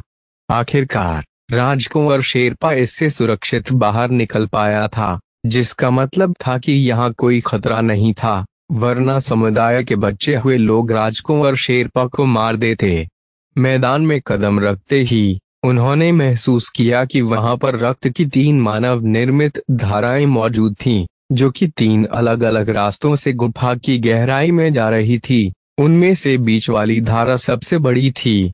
बीच की धारा में कदमों के कुछ निशान है, इसका मतलब है कि राजकुंवर शायद वहां से अंदर चला गया है। हम पहले उसे मारकर अपना अभियान को पूरा करेंगे और फिर किसी और चीज के बारे में सोचेंगे। जसप्रीत के सुझाव पर सभी ने सहमति जताई और वे सभी बीच वाले रास्ते की ओर चल पड़े। वे जितनी गहराई में गए, खून की गंध उतनी ही तेज होती गई और एक शैतानी भावना भी स्पष्ट होती गई। आसपास का सर्वेक्षण करते हुए विघ्नेश का दिल डर से कांप रहा था। थोड़ी देर चलने के बाद आखिरकार धारा समाप्त हो गई। पास में ही सूखे खून के तालाब के साथ एक खूनी दीवार भी दिखाई दे रही थी। मालिक, उन्होंने उस ऊर्जा जाल को नष्ट कर दिया। ये कैसे संभव हो सकता है? राजकुंवर शेरपा खून के तालाब के बगल में बैठ गया और डर के साथ उन 5 लोगों के समूह को देखा। ये स्पष्ट था कि उसने कभी नहीं सोचा होगा कि 5 नौजवान उन शक्तिशाली ऊर्जा जाल को पार करके खूनी चांद राक्षसी समुदाय के इस गढ़ में प्रवेश कर पाएंगे। क्या यहाँ कोई और भी था? पार्थ और उसके साथियों का दिल उछल पड़ा। यदि वास्तव में यहाँ खूनी चांद राक्षसी समुदाय के लोग मौजूद होते, तो वे बिना किसी संदेह के मार दिए जाते। उन सभी की निगाहें राजकुंवर शेरपा पर ठहर गई, लेकिन तभी उनकी नजर तालाब के अंदर लाल रंग की लाश जैसे दिखने वाले एक इंसान पर गई। उसके शरीर पर सफेद रंग की अजीबोगरीब धारियां बनी हुई थी। तभी तालाब में बचा हुआ ताजा खून में अचानक से हलचल होने लगी, जिससे पार्थ के दिल की धड़कन रुक गई। अगले ही पल उस जगह पर एक भयानक आभा फैल गई, जिसने लगभग सभी को खून की उल्टी करने पर मजबूर कर दिया। धम धम। नकुल और जवार उस भयानक दबाव को नहीं झेल सके और उन्होंने तुरंत जमीन पर घुटने टेक दिए। पार्थ के शरीर में मौजूद नीला रक्त तुरंत हरकत में आ गया और पार्थ पर पड़ने वाले दबाव को अवरुद्ध कर दिया। छोटे चूहों, तुम्हारी हिम्मत कैसे हुई मेरी शांति भंग करने की? आज मैं खुद को ठीक करने के लिए तुम सबकी बलि चढ़ाऊंगा। गुफा के अंदर एक सर्द और कर्कश आवाज सुनाई दी। उस सफेद धारियों वाले रक्तमानव की एक जोड़ी खूनी लाल आंखें उन 5 पर ठहर गई। ये कल्पना करना कठिन भी था कि एक लाश कैसे जीवित हो सकती है। अपने सामने मौजूद इंसान को देखकर विघ्नेश और बाकी लोग डर के मारे कांप रहे थे। तो क्या होगा आगे? क्या पार्थ और उसके साथी उस भयानक दुश्मन से बच पाएंगे, या फिर उनका सफर यहीं खत्म हो जाएगा? जानने के लिए आगे के चैप्टर पढ़ें और कृपया लाइक, कमेंट और शेयर करना ना भूलना। 6155 खूनी चांद राक्षसी समुदाय का उपशाखा प्रमुख वो रक्त मानव धीरे धीरे खून के तालाब से उठकर खड़ा हो गया, जैसे कोई व्यक्ति पुनर्जीवित हो रहा हो। साथ ही उसने एक ठंडी और दुष्टाभा जारी की। उसकी दुष्टाभा इतनी प्रबल थी कि उससे पूरी गुफा कांपने लगी। विघ्नेश और बाकी लोग सांस नहीं ले पा रहे थे और नहीं उन्होंने विरोध करने हिम्मत की। मुझे माफ कर दो मालिक विघ्नेश, जो उन सबसे आगे खड़ा था, डर के मारे जमीन पर घुटने टेक कर बैठ गया। विघ्नेश, डरपोक कहीं के, किसी राक्षसी शक्ति के आगे झुकने की तुम्हारी हिम्मत कैसे हुई? जसप्रीत और बाकी तीनों को शर्मिंदगी महसूस हो रही थी। समूह के कप्तान ने पहले ही आत्मसमर्पण कर दिया था, जिससे उनके समूह की शक्ति नाटकीय रूप से कम हो गई। विघ्नेश, सफेद धारियों वाले रक्तमानव के सामने जमीन पर घुटने टेक कर रहम की भीख मांगता रहा। उसने बाकी लोगों के अपशब्दों का जवाब नहीं दिया। हमेशा मजबूत पक्ष के साथ खड़े रहें, विघ्नेश का यही सिद्धांत था। उसने खूनी चांद राक्षसी समुदाय के बारे में सुना था। वो इतने शक्तिशाली थे कि उनका एक कमजोर सदस्य भी उन लोगों को चुटकियों में मार सकता था। इसके अलावा उस रक्तमानव की आवाजों और आभा से ऐसा महसूस हो रहा था कि जैसे वो समुदाय के भीतर एक उच्च पदाधिकारी है। राक्षसी समुदाय में ऊंची हैसियत रखने वाला कोई व्यक्ति अर्धचंद्र कबीले जैसी संस्था को आसानी से नष्ट कर सकता है। हा हा हा हा। बच्चों, मालिक खूनी चांद समुदाय के 108 रक्षकों में से एक और उपशाखा प्रमुख है। अगर तुम लोग इनके सामने आत्मसमर्पण कर देते हो तो तुम्हारे बचने की संभावना बढ़ सकती है। राजकुंवर शेरपा ने अपने चेहरे पर एक क्रूर मुस्कान के साथ कहा। मैं, विघ्नेश, महान रक्षक को प्रणाम करता हूँ और उसकी सेवा करने को तैयार हूँ। ये सुनते ही विघ्नेश के चेहरे पर खुशी दिखाई देने लगी। उसने अपनी वफादारी दिखाते हुए तुरंत अपना सिर झुका लिया। जाहिर तौर पर पूरे राक्षसी समुदाय में 12 शाखाएं और 108 उपशाखाएं थी, जो कभी पूरे आर्यावर्त को नियंत्रित करती थी। उन 108 उपशाखाओं में से कोई भी उपशाखा गढ़वाल क्षेत्र को पूरी तरह से नष्ट कर सकती है। यहाँ तक कि 2 अन्य मजबूत राज्य भी उनका विरोध करने में सक्षम नहीं होंगे। इससे अंदाजा लगाया जा सकता था कि एक उपशाखा कितनी मजबूत थी। और उनके सामने मौजूद रक्त मानव खूनी चांद समुदाय का एक रक्षक था, शाखा प्रमुख से सिर्फ एक स्तर नीचे। कुछ 100 साल पहले अर्धचंद्र कबीले के प्रमुख आचार्यों को भी उनकी हर बात माननी पड़ती थी। बस बहुत हुआ, जसप्रीत की हरकत से घबरा गया। उसने पार्थ को हैरानी से देखा। वो नहीं जानता था कि इस एक आंख और नीले बालों वाला युवक अचानक से प्रतिकार करेगा। अभियान की शुरुआत से लेकर अब तक केवल पार्थ का रवैया ही शांत और संयमित था, और उसी की वजह से ये समूह अभी तक बचा हुआ था और खूनी चांद राक्षसी गुफा में प्रवेश कर पाया था। वहीं पार्थ की दाहिनी आंख के आयाम के अंदर अचानक से नीला रक्त उसके शरीर में प्रवाहित होने लगी और उस पर पड़ रहे दबाव को अवरुद्ध कर दिया। पार्थ ने अचानक हाथ बढ़ाया और नकुल के कंधे पर धीरे से हाथ रख दिया। नकुल का दिल कांप गया और उसने महसूस किया कि एक ठंडी और मजबूत शक्ति उसके शरीर में प्रवाहित होने लगी, जिससे उसका दबाव भी कम होने लगा। उसने पार्थ को कृतज्ञता से देखा और धीरे से खड़ा हो गया। नकुल ने अपने दिल डर को कम होता महसूस किया। जसप्रीत ने अपना हाथ बढ़ाया और उसने जवार को भी खड़ा कर दिया। लेकिन भले ही जवार और नकुल दोनों उठ गए थे, फिर भी वे उस रक्तमानव के दबाव के कारण ठीक से सांस नहीं ले पा रहे थे।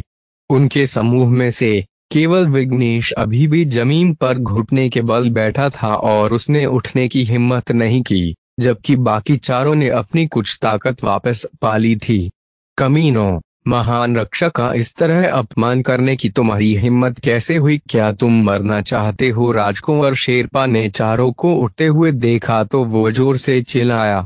तभी रक्त मानव ने अपना मुंह थोड़ा सा खोला और सभी को एक धीमी आवाज सुनाई दी, जिसने सभी को डरा दिया। इन 5 में से केवल 2 ही जीवित रहेंगे और मैं उन्हें अपना दास बनाऊंगा। उन 3 लोगों की आज रक्त बलि दी जाएगी। रक्त मानव की आवाज गुफा में गूंज उठी और उन 5 के भाव नाटकीय रूप से बदल गए। इतना सुनते ही विघ्नेश की आंखों में हत्या के इरादे की एक चमक दिखाई दी और उसने तुरंत अपनी आध्यात्मिक शक्ति को परिचालित किया। हे कप्तान विघ्नेश, भले ही आप हम में से 3 लोगों को मार दें, लेकिन बाकी दो भी जिंदा नहीं बचने वाले। पार्थ की मजाकिया अंदाज देखकर विघ्नेश का फिगर सख्त हो गया, लेकिन वो ये नहीं जान पाया कि पार्थ को उसकी योजना के बारे में कैसे पता चल गया था। पार्थ सही कह रहा है, ये शैतान बस हमारे समूह की ताकत को कम करना चाहता है, इसकी झूठी बातों में मत आना, नकुल ने कहा। मौत का सामना करते हुए केवल पार्थ ही शांत था। वो रक्त मानव की आभा से बिल्कुल भी प्रभावित नहीं था। मैं फिर से शक्तिशाली बनने की कोशिश कर रहा हूँ, इसलिए मुझे लोगों की जरूरत है। तुम्हारी हिम्मत कैसे हुई मुझ पर इल्जाम लगाने की? क्या तुम मरना चाहते हो? रक्त मानव की आवाज मारने के इरादे से भरी हुई थी।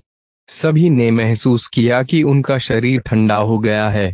विघ्नेश का मन फिर से शांत हो गया और उसने सोचा, अगर मैं आत्मसमर्पण कर देता हूँ तो अभी भी मेरे बचने की संभावना है, लेकिन अगर मैं ऐसा नहीं करता तो मेरे बचने की कोई संभावना नहीं है। महान रक्षक, अगर आप इतने ही ताकतवर है तो हमें खुद पकड़ कर क्यों नहीं मार देते? आपको इतना बोलने की क्या जरूरत है? पार्थ की आंखें चमक उठी और उसने ठंडेपन से कहा। ये सुनने के बाद सभी एक पल के लिए सहम गए, लेकिन जसप्रीत, नकुल और जवार सभी चतुर लोग थे और वे समझ गए थे कि पार्थ का क्या मतलब है। निसंदेह उनके सामने मौजूद रक्त मानव वास्तव में कमजोर ही होगा, वरना उसे अपनी ताकत वापस पाने के लिए रक्त बलिदान की आवश्यकता नहीं होती। और अगर रक्त मानव सच में ताकतवर होता तो वो अपने हाथ की एक लहर से ही उन सभी को मार सकता था। वास्तव में वो रक्त मानव उन सभी को डरा रहा था, जिससे वो उनमें फूट डालकर उनके समूह की ताकत को कम कर सके। तुम।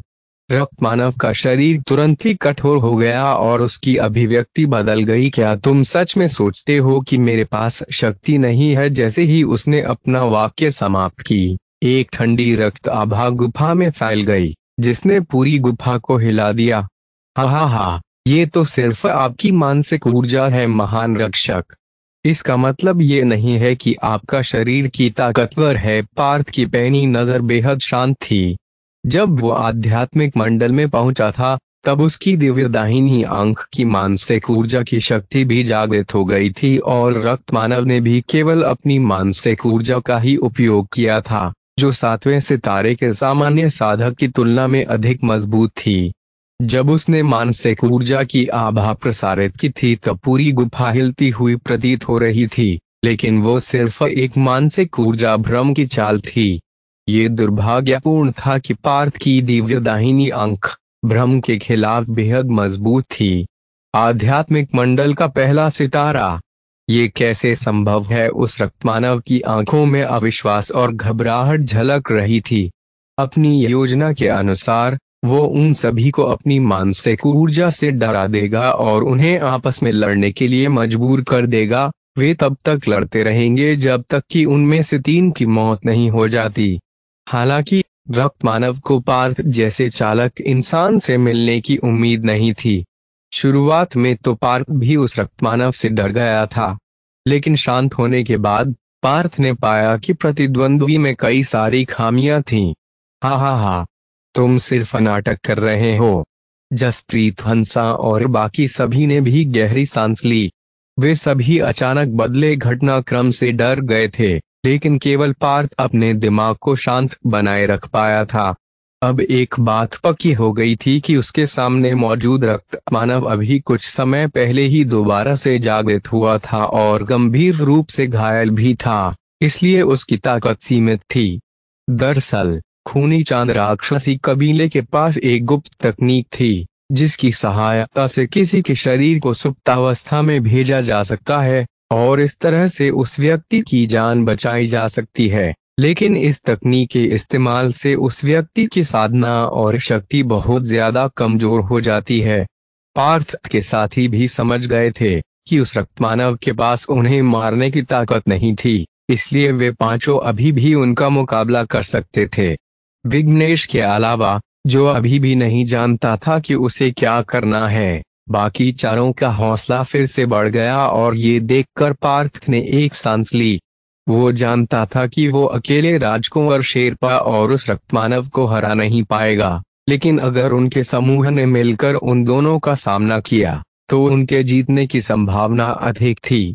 मूर्ख कहीं के, अब तुम लोगों ने अपने बचने का आखिरी मौका भी गंवा दिया है, इसलिए मैं तुम सभी को मारकर अपनी ताकत बढ़ाऊंगा। अचानक रक्त मानव की आंखों में एक ठंडी रोशनी चमक उठी और उनमें से एक हल्की बैंगनी आभा प्रकट हुई जो काफी भयानक लग रहा था। रक्त मानव का शरीर अपनी जगह से हिला और उन पांचों की तरफ झपटा। राजकुंवर शेरपा भी उसके पीछे पीछे आ गया। विघ्नेश पीछे की ओर लुढ़का गया और उसने समूह के बाकी लोगों के पास वापस जाने की कोशिश की, लेकिन उसने रक्तमानव की गति को कम करके आंका था। रक्तमानव की गति राजकुंवर शेरपा की तुलना में बहुत तेज थी। इसकी तुलना आध्यात्मिक मंडल के चौथे सितारे के योद्धा से की जा सकती थी। विघ्नेश अभी भागने की कोशिश कर ही रहा था कि रक्तमानव का दाहिना पंजा उसके कंधे से जा टकराया। विघ्नेश दर्द से कराह उठा और उसका एक हाथ कटकर जमीन पर गिर गया, जबकि रक्तमानव के पंजे का जहर उसके शरीर में प्रवेश कर गया। मेरी मदद करो, विघ्नेश चिल्लाया और अपने साथियों से उसकी मदद करने की विनती की। चारों ने ठंडी सांस ली। भले ही रक्तमानव अभी काफी कमजोर हो, लेकिन अभी भी उसमें भयानक ताकत थी। मैं विघ्नेश को बचाने जा रहा हूँ और रक्तमानव को रोकने की कोशिश करूंगा। तुम लोग जाओ और शेरपा परिवार के मुखिया को खत्म करो। पार्थ ने अपना दिव्य रेखा धनुष को निकाला और बाकी तीनों को अपनी योजना बता दी। जसप्रीत, जब्बार और नकुल सभी ने राजकुंवर शेरपा पर छलांग लगाने से पहले पार्थ को गहराई से देखा और अपनी फिर मारक चालों को सक्रिय करना शुरू कर दिया। पार्थ की योजना सरल थी कि पहले वे राजकुंवर शेरपा पर एक साथ हमला करके उसे खत्म करें और फिर रक्तमानव पर अपना ध्यान केंद्रित करें। लेकिन इससे पहले किसी को रक्तमानव को रोकर रखना था। लेकिन क्या पार्थ वास्तव में उसे रोक सकता है? सु सु सु अचानक से कुछ सुनहरे तीर रक्तमानव की तरफ तेजी से बढ़े। डिंग डिंग डिंग। सारे तीर ठीक अपने निशाने पर लगे, लेकिन वहां सिर्फ चिंगारियां उड़ती ही दिखाई दी। रक्तमानव उन तीरों के कारण केवल एक पल के लिए धीमा हुआ था, उसके अलावा उसे कोई नुकसान नहीं पहुंचा। पार्थ का दिल कांप गया। ये रक्तमानव जब अपने चरम पर रहा होगा तो इसकी ताकत निश्चित रूप से भयानक रही होगी। इस समय भी भले ही ये काफी कमजोर हो, फिर भी इसका शरीर काफी मजबूत था और ये पृथ्वी मंडल के किसी भी हमले का सामना कर सकता था। मेरी मदद करो। विघ्नेश ने अपना एक हाथ खो दिया था, फिर भी उसने पार्थ के हमलों को कवर के रूप में इस्तेमाल करके भागने की कोशिश की। विघ्नेश, यदि आप सिर्फ भागना चाहते हैं तो आप निश्चित रूप से मरेंगे, इसलिए मेरे साथ मिलकर उसे रोकने की कोशिश करो। पार्थ ने अपनी दिव्य रेखा धनुष की प्रत्यंचा को वापस खींच लिया और विघ्नेश को समझाते हुए रक्तमानव पर तीर छोड़ना जारी रखा। विघ्नेश आध्यात्मिक मंडल के दूसरे सितारे का योद्धा था और उसके पास एक नश्वर हथियार भी था जिससे वो तीसरे सितारे के योद्धा को भी चुनौती दे सकता था। अगर उसने पार्थ के साथ मिलकर काम किया तो शायद वे रक्तमानव का सामना कर सकते थे, लेकिन विघ्नेश बहुत डरा हुआ था, इसलिए वो बिना कुछ सोचे गुफा से बाहर की तरफ बढ़ा। अचानक से एक बैंगनी रोशनी चमकी और विघ्नेश का शरीर दो हिस्सों में बंट गया और उसकी चीख पूरी गुफा में गूंज गई। पार्थ का शरीर ठंडा हो गया और उसने आहें भरते हुए अपना सिर हिलाया। ऐसा लगता है कि विघ्नेश वास्तव में मूर्ख था। तो क्या होगा आगे? क्या विघ्नेश के मरने के बाद पार्थ और उसके साथी भी वहीं मारे जाएंगे, या फिर घटने वाली है कोई अप्रत्याशित घटना?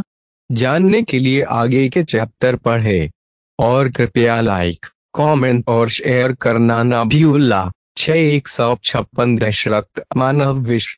पार्थ ने विघ्नेश की मौत पर बिल्कुल भी ध्यान नहीं दिया, लेकिन विघ्नेश के फैसले ने उसे निराश कर दिया क्योंकि विघ्नेश में लड़ने की हिम्मत भी नहीं थी।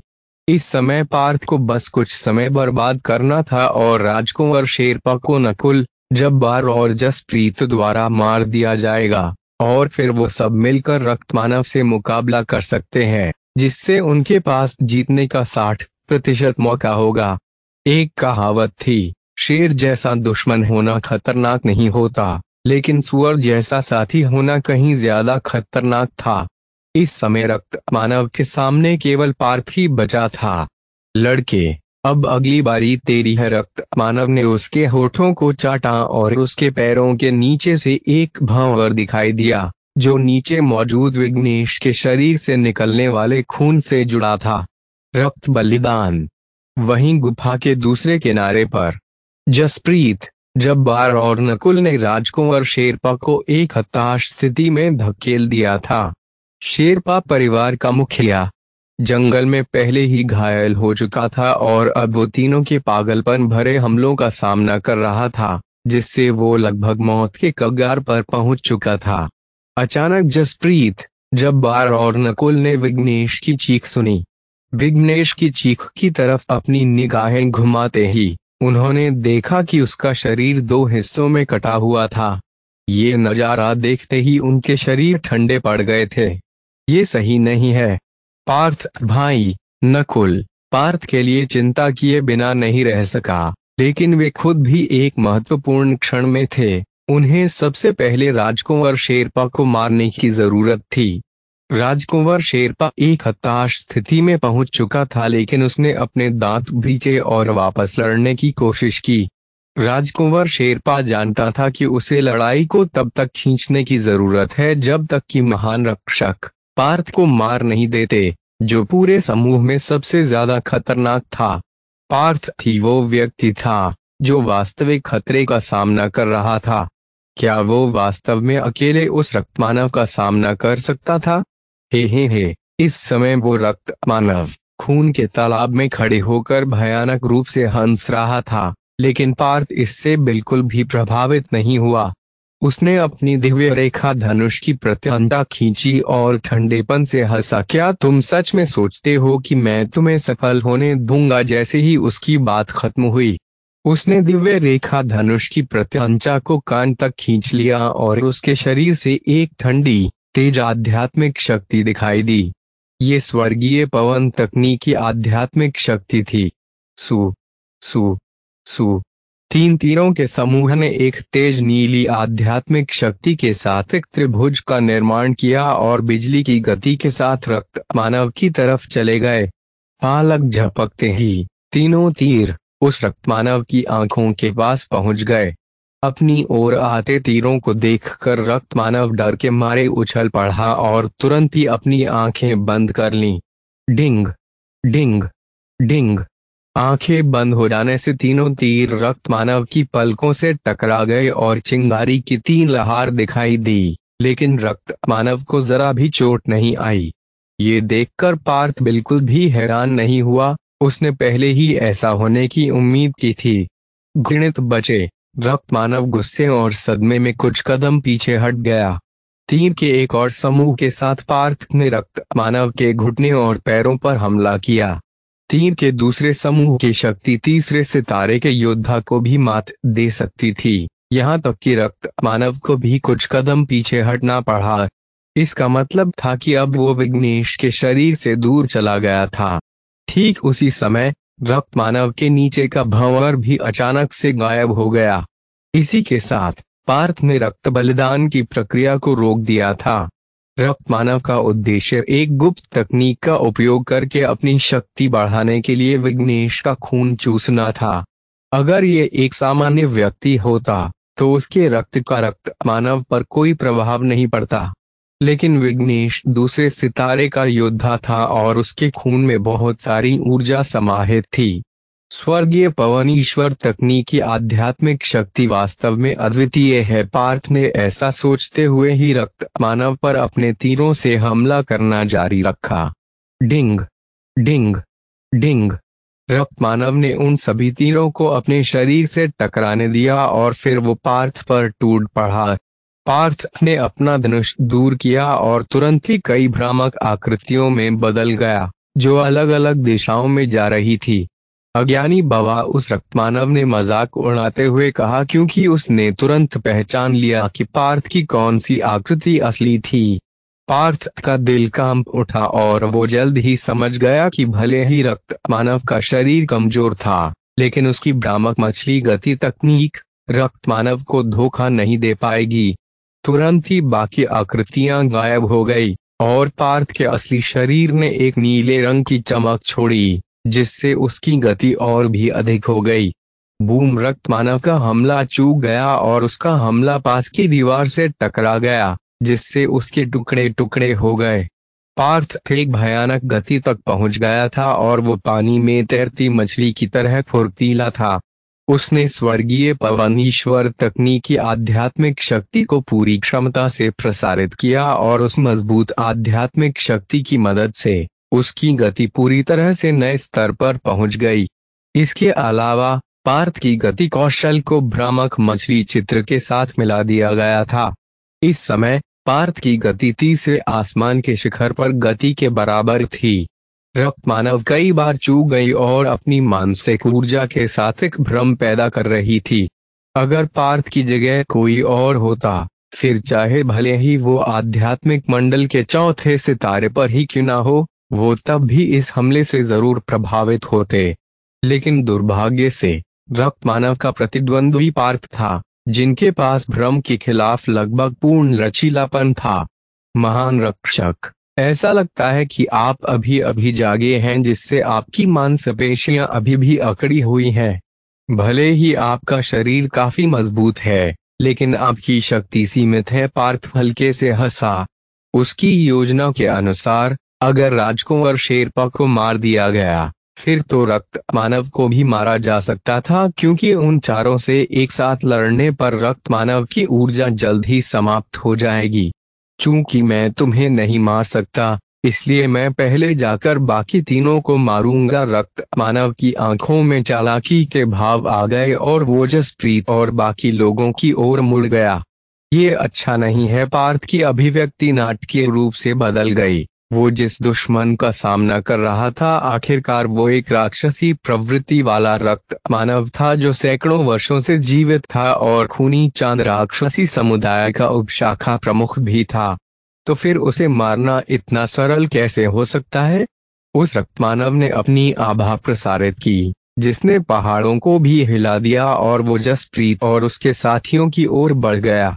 जसप्रीत, जब्बार और नकुल घबरा गए, जिससे राजकुंवर शेरपा को एक काली धुंध में बदलने का मौका मिल गया और वो गुफा से बाहर की ओर तेजी से बढ़ रहा था।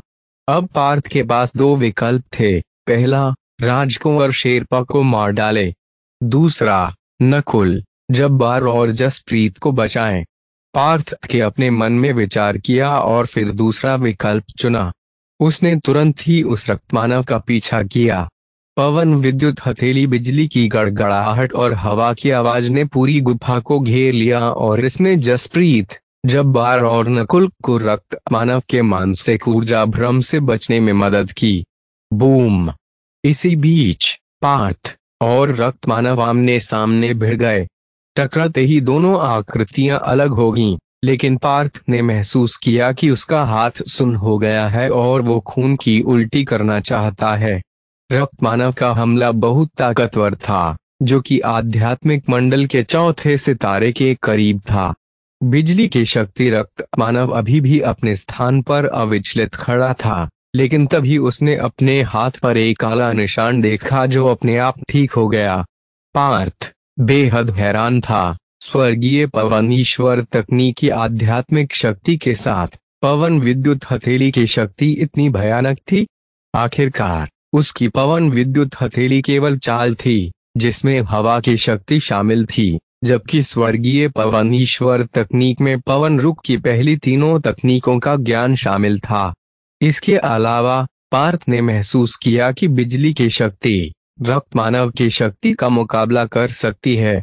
पार्थ भाई, हम इस शैतान को एक साथ मिलकर मार देंगे। जसप्रीत ने अपनी विभूतिराज तलवार लहराई और उससे रक्तमानव पर पीछे से हमला किया। जबकि पार्थ ने सामने से हमला करने के लिए अपनी पवन विद्युत हथेली का इस्तेमाल किया।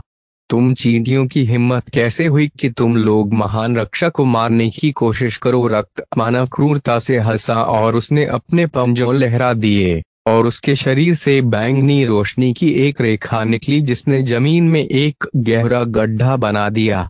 उसी समय सभी के हमले रक्तमानव से टकरा गए। डिंग डिंग बूम। इस बार चारों ने एक साथ रक्तमानव पर हमला किया, लेकिन वो अभी भी शांत था और सभी के हमले अपने शरीर से टकराने दिए। रक्तमानव से टकराते ही नकुल और जबार के हथियारों में दरार पड़ने लगी। केवल जसप्रीत का नश्वर हथियार ही पूरी तरह से ठीक था, लेकिन जब वो रक्तमानव से टकराया तो तलवार उसके हाथ से लगभग छूट गई। वो जसप्रीत के मुंह से खून के छींटे बाहर निकल आई। पार्थ भी ज्यादा बेहतर नहीं था और वो भी मामूली रूप से घायल हो गया था। रजत दीवार तकनीक उसके पूरे शरीर की सुरक्षा करती रही। उसके हमले भी मजबूत थे, जो आध्यात्मिक मंडल के तीसरे सितारे के योद्धाओं को टक्कर दे सकते थे, जबकि पवन विद्युत हथेली भी काफी शक्तिशाली थी। लेकिन फिर भी वो रक्तमानव के हमलों का सामना करने में असमर्थ था। इस समय पार्थ के अलावा हर कोई गंभीर रूप से घायल हो गया था। कुछ चालों का आदान प्रदान करने के बाद ही रक्तमानव को एहसास होने लगा कि पार्थ उसके लिए सबसे बड़ी परेशानी था और वो उसका मुकाबला भी कर सकता था। इसलिए उसने बाकी तीनों पर ध्यान केंद्रित किया। डिंग। नकुल की तलवार रक्तमानव के हमले से चकनाचूर हो गई और इस हमले से नकुल ने मुंह से भी खून की एक धार निकल गई।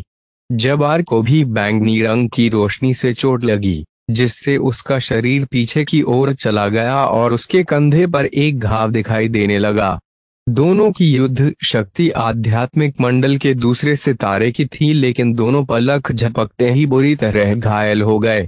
पार्थ की अभिव्यक्ति बेहद गंभीर थी। इस रक्तमानव को हराना वास्तव में बहुत कठिन था। वैसे भी जसप्रीत और बाकी दोनों आक्रमण, गति और रक्षा शक्ति के मामले में पार्थ जितने अच्छे नहीं थे और न ही वे भ्रम के प्रभाव से बच पा रहे थे।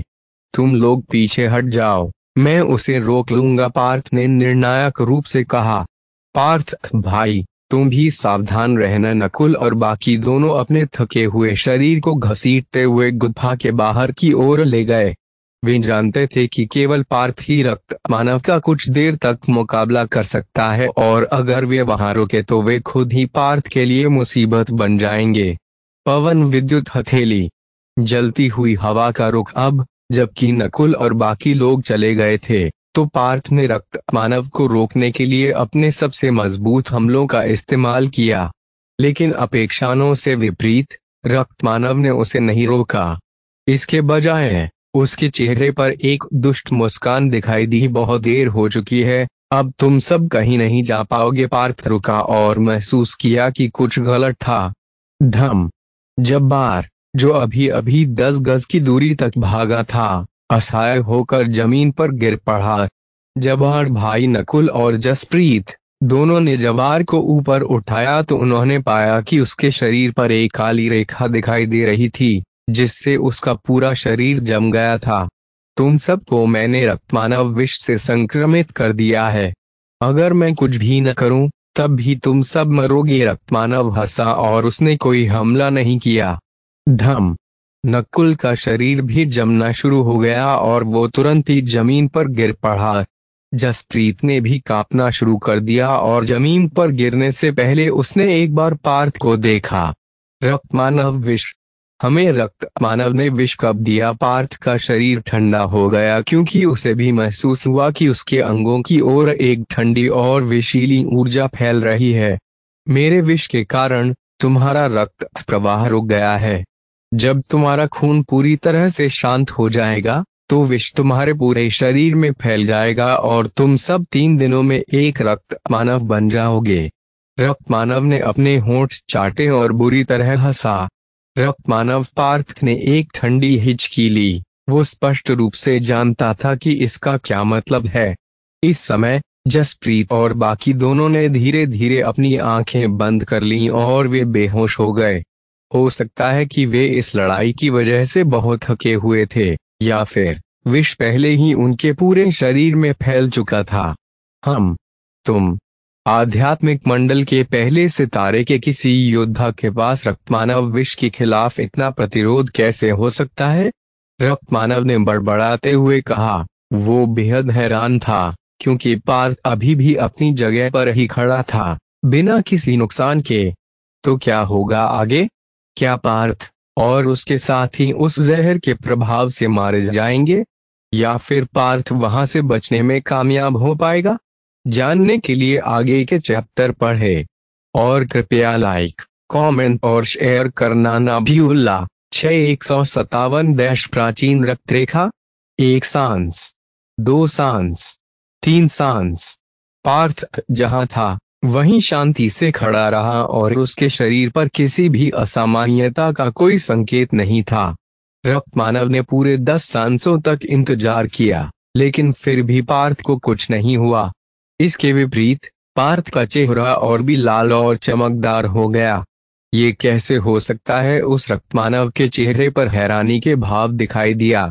भले ही वो कुछ 100 वर्षों तक सुषुप्त अवस्था में रहा हो और उसकी ताकत भी काफी कम हो गई थी, लेकिन फिर भी वो आध्यात्मिक मंडल के चौथे सितारे से नीचे के योद्धाओं को आसानी से हरा सकता था। लेकिन पार्थ उसके सामने बिना किसी नुकसान के खड़ा था। वास्तव में जब रक्तमानव का विष पार्थ के पूरे शरीर में फैल गया, तो उसी समय उसकी दाहिनी आंख में मौजूद नीला रक्त उसके शरीर में फैल गया और विष को तुरंत नष्ट कर दिया। और बाकी समय में पार्थ ने अपनी आध्यात्मिक शक्ति को परिचालित किया और खुद को ठीक करने की कोशिश की। लगता है कि ये रक्तमानव विष सिर्फ इतना ही शक्तिशाली है। पार्थ को अविश्वसनीय लगा। रक्तमानव का मजबूत विष धधकते सूरज की तरह था, पर जैसे ही ये बर्फ की तरह ठंडे नीले रक्त से मिला, तो तुरंत ही इसका असर भी शांत हो गया। ये बच्चा किस तरह का राक्षस है? रक्तमानव की पुतलियां सिकुड़ गईं और उसके चेहरे पर अलग अलग भावनाएं दिखने लगी।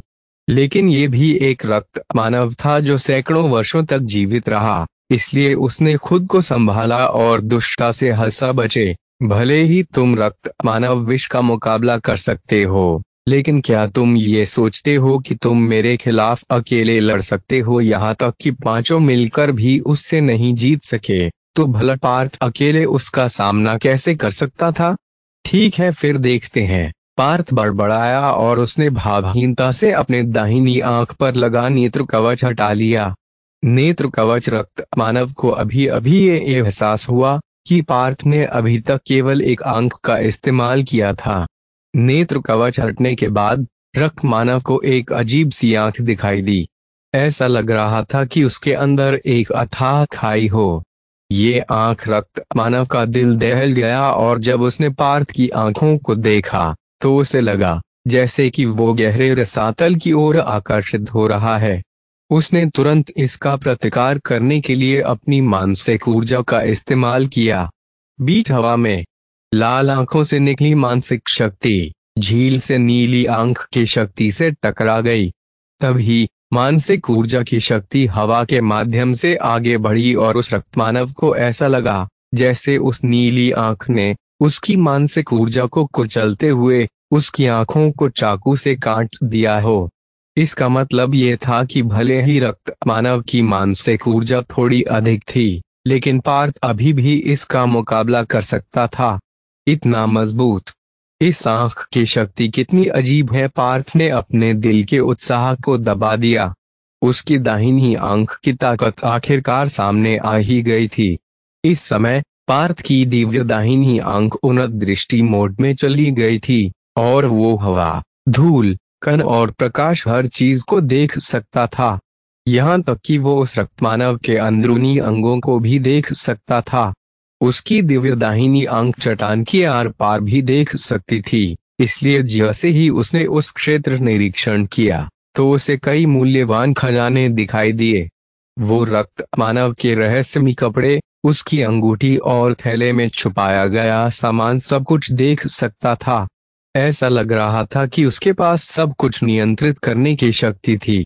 रक्तमानव ने अचानक से एक ठंडी हिचकी ली।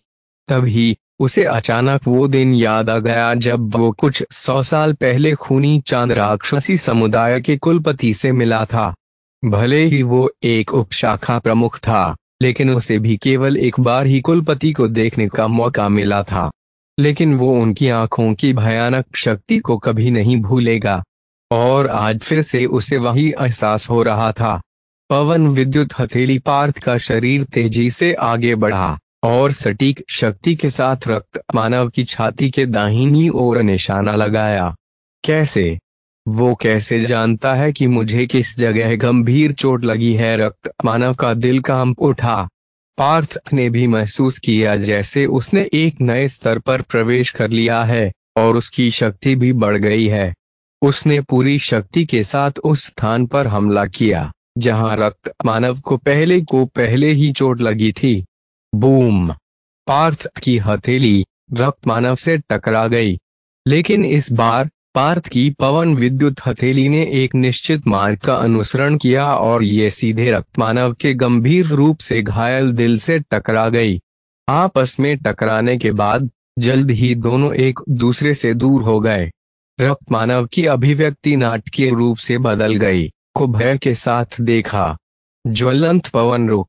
स्वर्गीय पवन ईश्वर तकनीक। पार्थ ने अपनी स्वर्गीय पवन ईश्वर तकनीक की आध्यात्मिक शक्ति को परिचालित किया, जिसने उसे धधकती लौ की एक गेंद में ढक दिया। तुरंत ही वहां का तापमान बढ़ गया और ऐसा लगा कि हवा एक ही जगह पर घनीभूत हो गई है।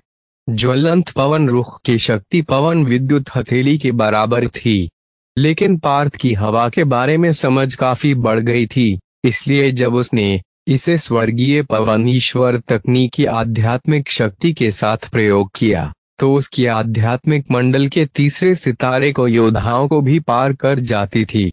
बूम! एक धमाके की आवाज आई और एक हवा की लहर ने 10 गज के दायरे में सब कुछ उड़ा दिया। इस हमले के बाद पार्थ और रक्त मानव एक बार फिर से दूर हो गए। बच्चे, तुम चाहो तो यहाँ से जा सकते हो, लेकिन मुझे दूसरे बच्चों का रक्त बलिदान स्वीकार करने दो। सफेद धारियों वाले रक्त मानव ने एक गहरी सांस ली और अंत में वो समझौते की स्थिति में आ गया। सैकड़ों वर्षों तक सोने के बाद इसकी शक्ति नाटकीय रूप से कम हो गई थी, जो उसकी पहले की शक्ति का एक 20वां हिस्सा भी नहीं था। साथ ही ये पहले से ही गंभीर रूप से घायल था, जिससे स्थिति और भी खराब हो गई। मैं आपको जीवित रहने दूंगा और तुम गुफा से बाहर भी निकल सकते हो, लेकिन तुम्हें अंगूठी के साथ साथ अपने थैले को यहीं छोड़कर जाना होगा। पार्थ की दाहिनी आंख पर एक तेज नीली रोशनी की चमक दिखाई दी। उसने तुरंत ही पलटवार किया। अंगूठी? थैला? तुम अपनी मौत को दावत दे रहे हो? रक्त मानव पहले तो रुका, लेकिन फिर वो गुस्से में चिल्लाया और इसके साथ ही उसकी हथेली पर एक बैंगनी लौ दिखाई दी। पार्थ ने रक्त मानव के हाथ पर बैंगनी रंग की लौ को अचंभे से देखा। जाहिर तौर पर जब कोई योद्धा पृथ्वी मंडल में पहुंच जाता है, तो वो अपनी स्वयं की जीवन शक्ति से सच्ची अग्नि को प्रज्वलित कर सकता है। जाओ मरो! रक्त मानव बेरहमी से हंसा और उस सच्ची अग्नि के साथ पार्थ के सिर की ओर बढ़ गया। उस भयानक शक्ति ने तो पार्थ के दिल को भी झकझोर दिया। ज्वलंत पवन रुख। पार्थ के शरीर से नीला रक्त बाहर निकला और उसकी आध्यात्मिक शक्ति में विलय हो गया। ऐसा होते ही उसकी शक्ति, इंद्रियों और ऊर्जा में नाटकीय रूप से वृद्धि हो गई। नीले रक्त से मिलने के बाद उसकी आध्यात्मिक शक्ति चमत्कारिक रूप से एक नए स्तर पर पहुंच गई और आध्यात्मिक शक्ति से बनी कई ज्वलंत हथेलियां दिखाई देने लगी, जो अपने रास्ते में आने वाली हर चीज को जलाते हुए आगे बढ़ रही थी। बूम! इस जोरदार टक्कर के बाद रक्त मानव की हथेली में मौजूद बैंगनी लौ अचानक से बुझ गई। रक्त मानव कदम दर कदम पीछे हटता गया और सदमे के साथ पार्थ के नीले रक्त को घूरता रहा। जी, प्राचीन रक्त। लेकिन पार्थ ने उसे बिल्कुल भी मौका नहीं दिया और तुरंत ही अगला हमला कर दिया। बूम! नीली ज्वलंत हथेली से टकराते ही रक्त मानव उड़ते हुए दूर चला गया और पीछे की दीवार से टकरा गया। वो इन दोनों हमलों के कारण रक्त मानव काफी घायल हो गया था और उसके मुंह से खून की उल्टी होने लगी। उसने पार्थ को चकित भाव से देखा।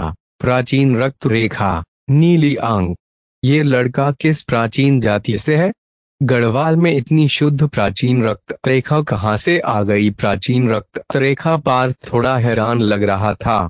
इस शक्ति को प्राचीन की रक्त रेखा कहा जाता है। पार्थ अपनी दिव्य दाहिनी आंख से इस शक्ति को आसानी से नियंत्रित कर सकता था और जब ये ज्वलंत पवन रुख और स्वर्गीय पवन ईश्वर तकनीक के साथ मिली तो ये और भी भयानक हो गई।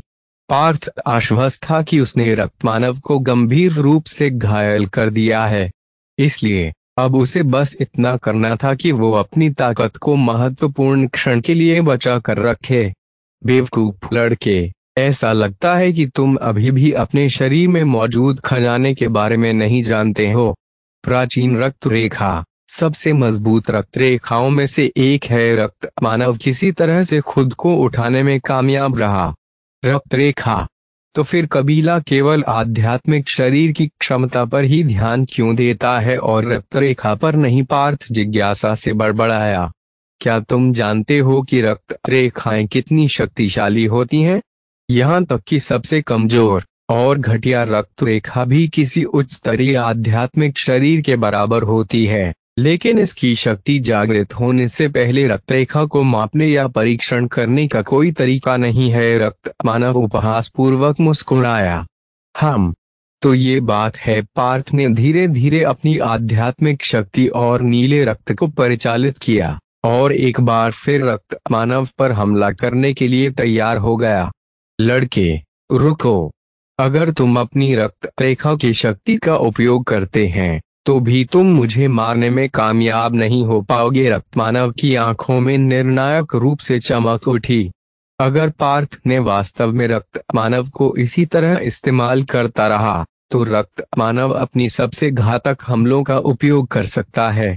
तुम पहले ही गंभीर रूप से घायल हो और अगर हम ऐसे ही लड़कर अपनी सारी ऊर्जा बर्बाद कर देते हैं तो तुम्हारे मरने की संभावना मुझसे अधिक है। इसके अलावा हम अर्धचंद्र कबीले के क्षेत्र में हैं, पार्थ ने शांति से कहा। रक्त मानव अपने दांत पीसने से पहले एक पल के लिए रुका। अगर पार्थ ने लापरवाही से अपनी ताकत बर्बाद की तो वो वास्तव में मर सकता है। तो तुम मुझसे क्या चाहते हो? रक्त मानव ने गुस्से से पूछा। अपने हाथ की अंगूठी और थैले में मौजूद सामान को यहीं छोड़ दो। पार्थ की दिव्य दाहिनी आंख चाकू की तरह तेज थी और वो रक्त मानव के सारे रहस्य देख सकती थी। वो ये पता लगा सकता था कि गुफा में कौन सी वस्तुएं सबसे अधिक मूल्यवान हैं। मैं तुम्हें सब कुछ दे सकता हूँ, लेकिन ये आध्यात्मिक अंगूठी एक रक्षक की पहचान से जुड़ी चीज है। यहाँ तक कि अगर तुम इसे ले लेते हो तो इसकी पूरी क्षमता का उपयोग नहीं कर पाओगे और दूसरे लोग इसके लिए तुम्हें मार डालेंगे। रक्त मानव ने गुस्से को अपने दिल में दबा लिया। उसे आध्यात्मिक मंडल के पहले सितारे की एक चींटी द्वारा कैसे मजबूर किया जा सकता है?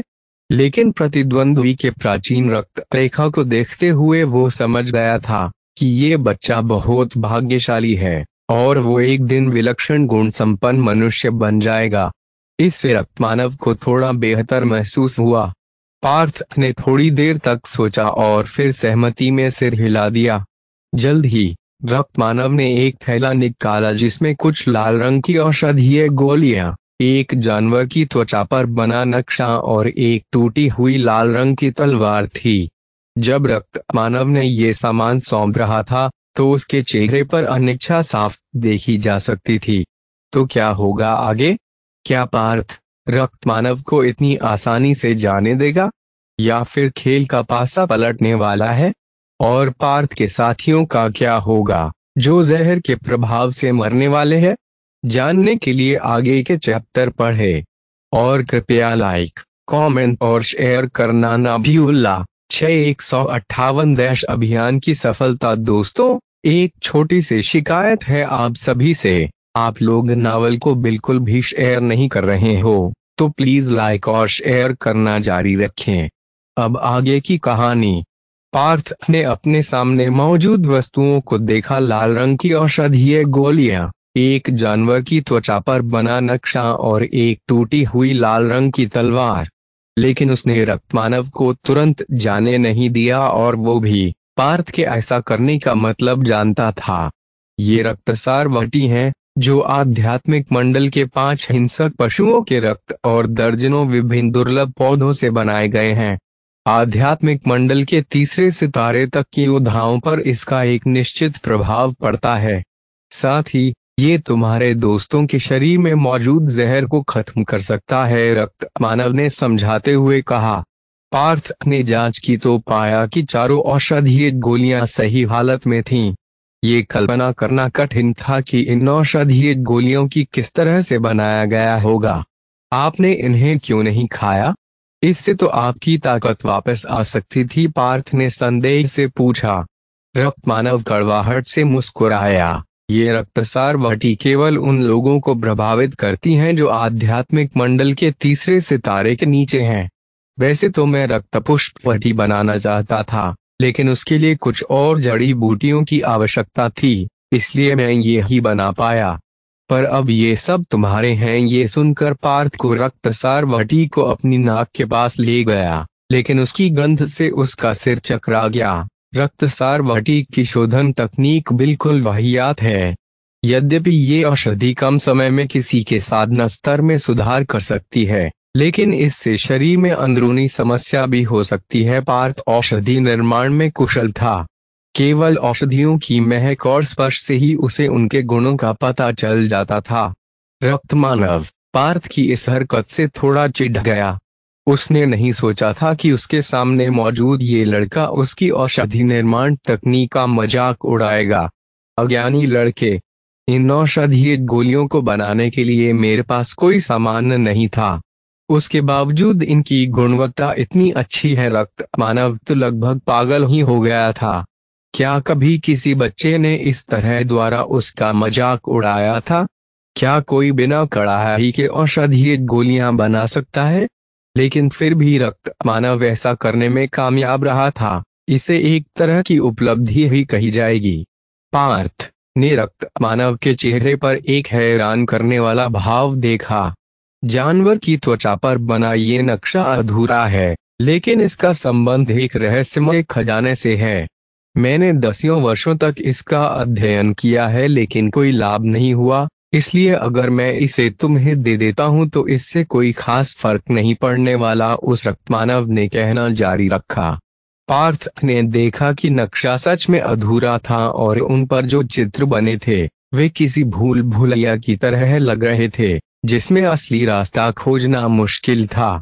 अचानक से उसकी दिव्य दाहिनी आंख चमक उठी और पूरा नक्शा उसके दिमाग में संरक्षित हो गया। आखिरी वस्तु लाल रंग की टूटी हुई तलवार थी। तलवार को हल्के से छूने भर से ही पार्थ को अपने दिल में ठंडक महसूस हुई और उसने तलवार में से निकलते हत्या के इरादे को महसूस किया। ये इरादा इतना शक्तिशाली था कि पार्थ ने लगभग होश ही खो दिया था। लेकिन आखिरी क्षण में उसकी दिव्य दाहिनी आंख ने एक गहरी प्राचीन आभा छोड़ी, जिसने हत्या के इरादे को पूरी तरह से दबा दिया। क्या भयानक आभा है! पार्थ अनुमान नहीं लगा सका कि ये हथियार किस श्रेणी का था। ये देखकर रक्तमानव थोड़ा निराश हुआ। उसने नहीं सोचा था कि पार्थ आध्यात्मिक मंडल के पहले सितारे का एक योद्धा आध्यात्मिक हथियार से निकलती आभा का सामना कर पाएगा। ये एक टूटा हुई तलवार एक निम्न श्रेणी का आध्यात्मिक हथियार है, लेकिन जब ये अपनी वास्तविक स्थिति में था तब ये उच्च श्रेणी के आध्यात्मिक हथियार के बराबर था। लेकिन इसका उपयोग केवल वे ही कर सकते हैं जो पृथ्वी मंडल या उच्चतर साधना स्तर पर है। रक्तमानव ने अनिच्छा के साथ लाल के रंग की उस तलवार को देखा। आध्यात्मिक हथियार, उच्च श्रेणी का आध्यात्मिक हथियार! पार्थ हैरान था, क्योंकि उसे अब पता चल चुका था कि ये हथियार किस श्रेणी का था। उसकी जानकारी के अनुसार अर्धचंद्र कबीले के पास भी कुछ आध्यात्मिक हथियार थे, लेकिन वे शायद केवल निम्न श्रेणी के आध्यात्मिक हथियार ही थे। इसके बावजूद इन्हें कबीले में बहुत कीमती माना जाता था।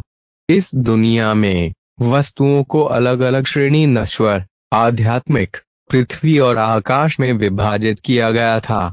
अगर पूरे गढ़वाल क्षेत्र की बात करें तो आध्यात्मिक हथियार तकनीकी रूप से उच्चतम श्रेणी के हथियार थे और उनमें विनाशकारी शक्ति थी। जसप्रीत की विभूति राज तलवार केवल एक निम्न श्रेणी का नश्वर हथियार था, लेकिन इसने उसकी युद्ध शक्ति को नाटकीय रूप से बढ़ा दिया था। जबकि पार्थ के पास मौजूद दिव्य रेखा धनुष केवल अर्धनश्वर हथियार था। यहाँ तक कि नश्वर हथियार भी काफी कीमती हथियार माने जाते थे, जो कि सामान्य हथियार बाजारों में नहीं मिलते थे। दुर्भाग्य से ये एक आध्यात्मिक हथियार है। पार्थ को थोड़ा पछतावा हो रहा था। इस समय उसके मन में न तो कोई लालच था और न ही खुशी। एक आध्यात्मिक हथियार उसके लिए बहुत ऊंचे स्तर का था और वस्तुतः बेकार था। यहाँ तक कि अगर वो इसका इस्तेमाल करने में कामयाब भी होता है तो ये तलवार शायद उसकी सारी शक्ति को अवशोषित कर लेगी। इसके अलावा ये तलवार साधारण नहीं थी। ये नकारात्मक शक्ति से संपन्न होने के कारण लोगों की चेतना पर हावी भी हो सकती है। यदि पार्थ के पास कोई विकल्प होता तो वो इसके बजाय एक निम्न श्रेणी के नश्वर हथियार या फिर एक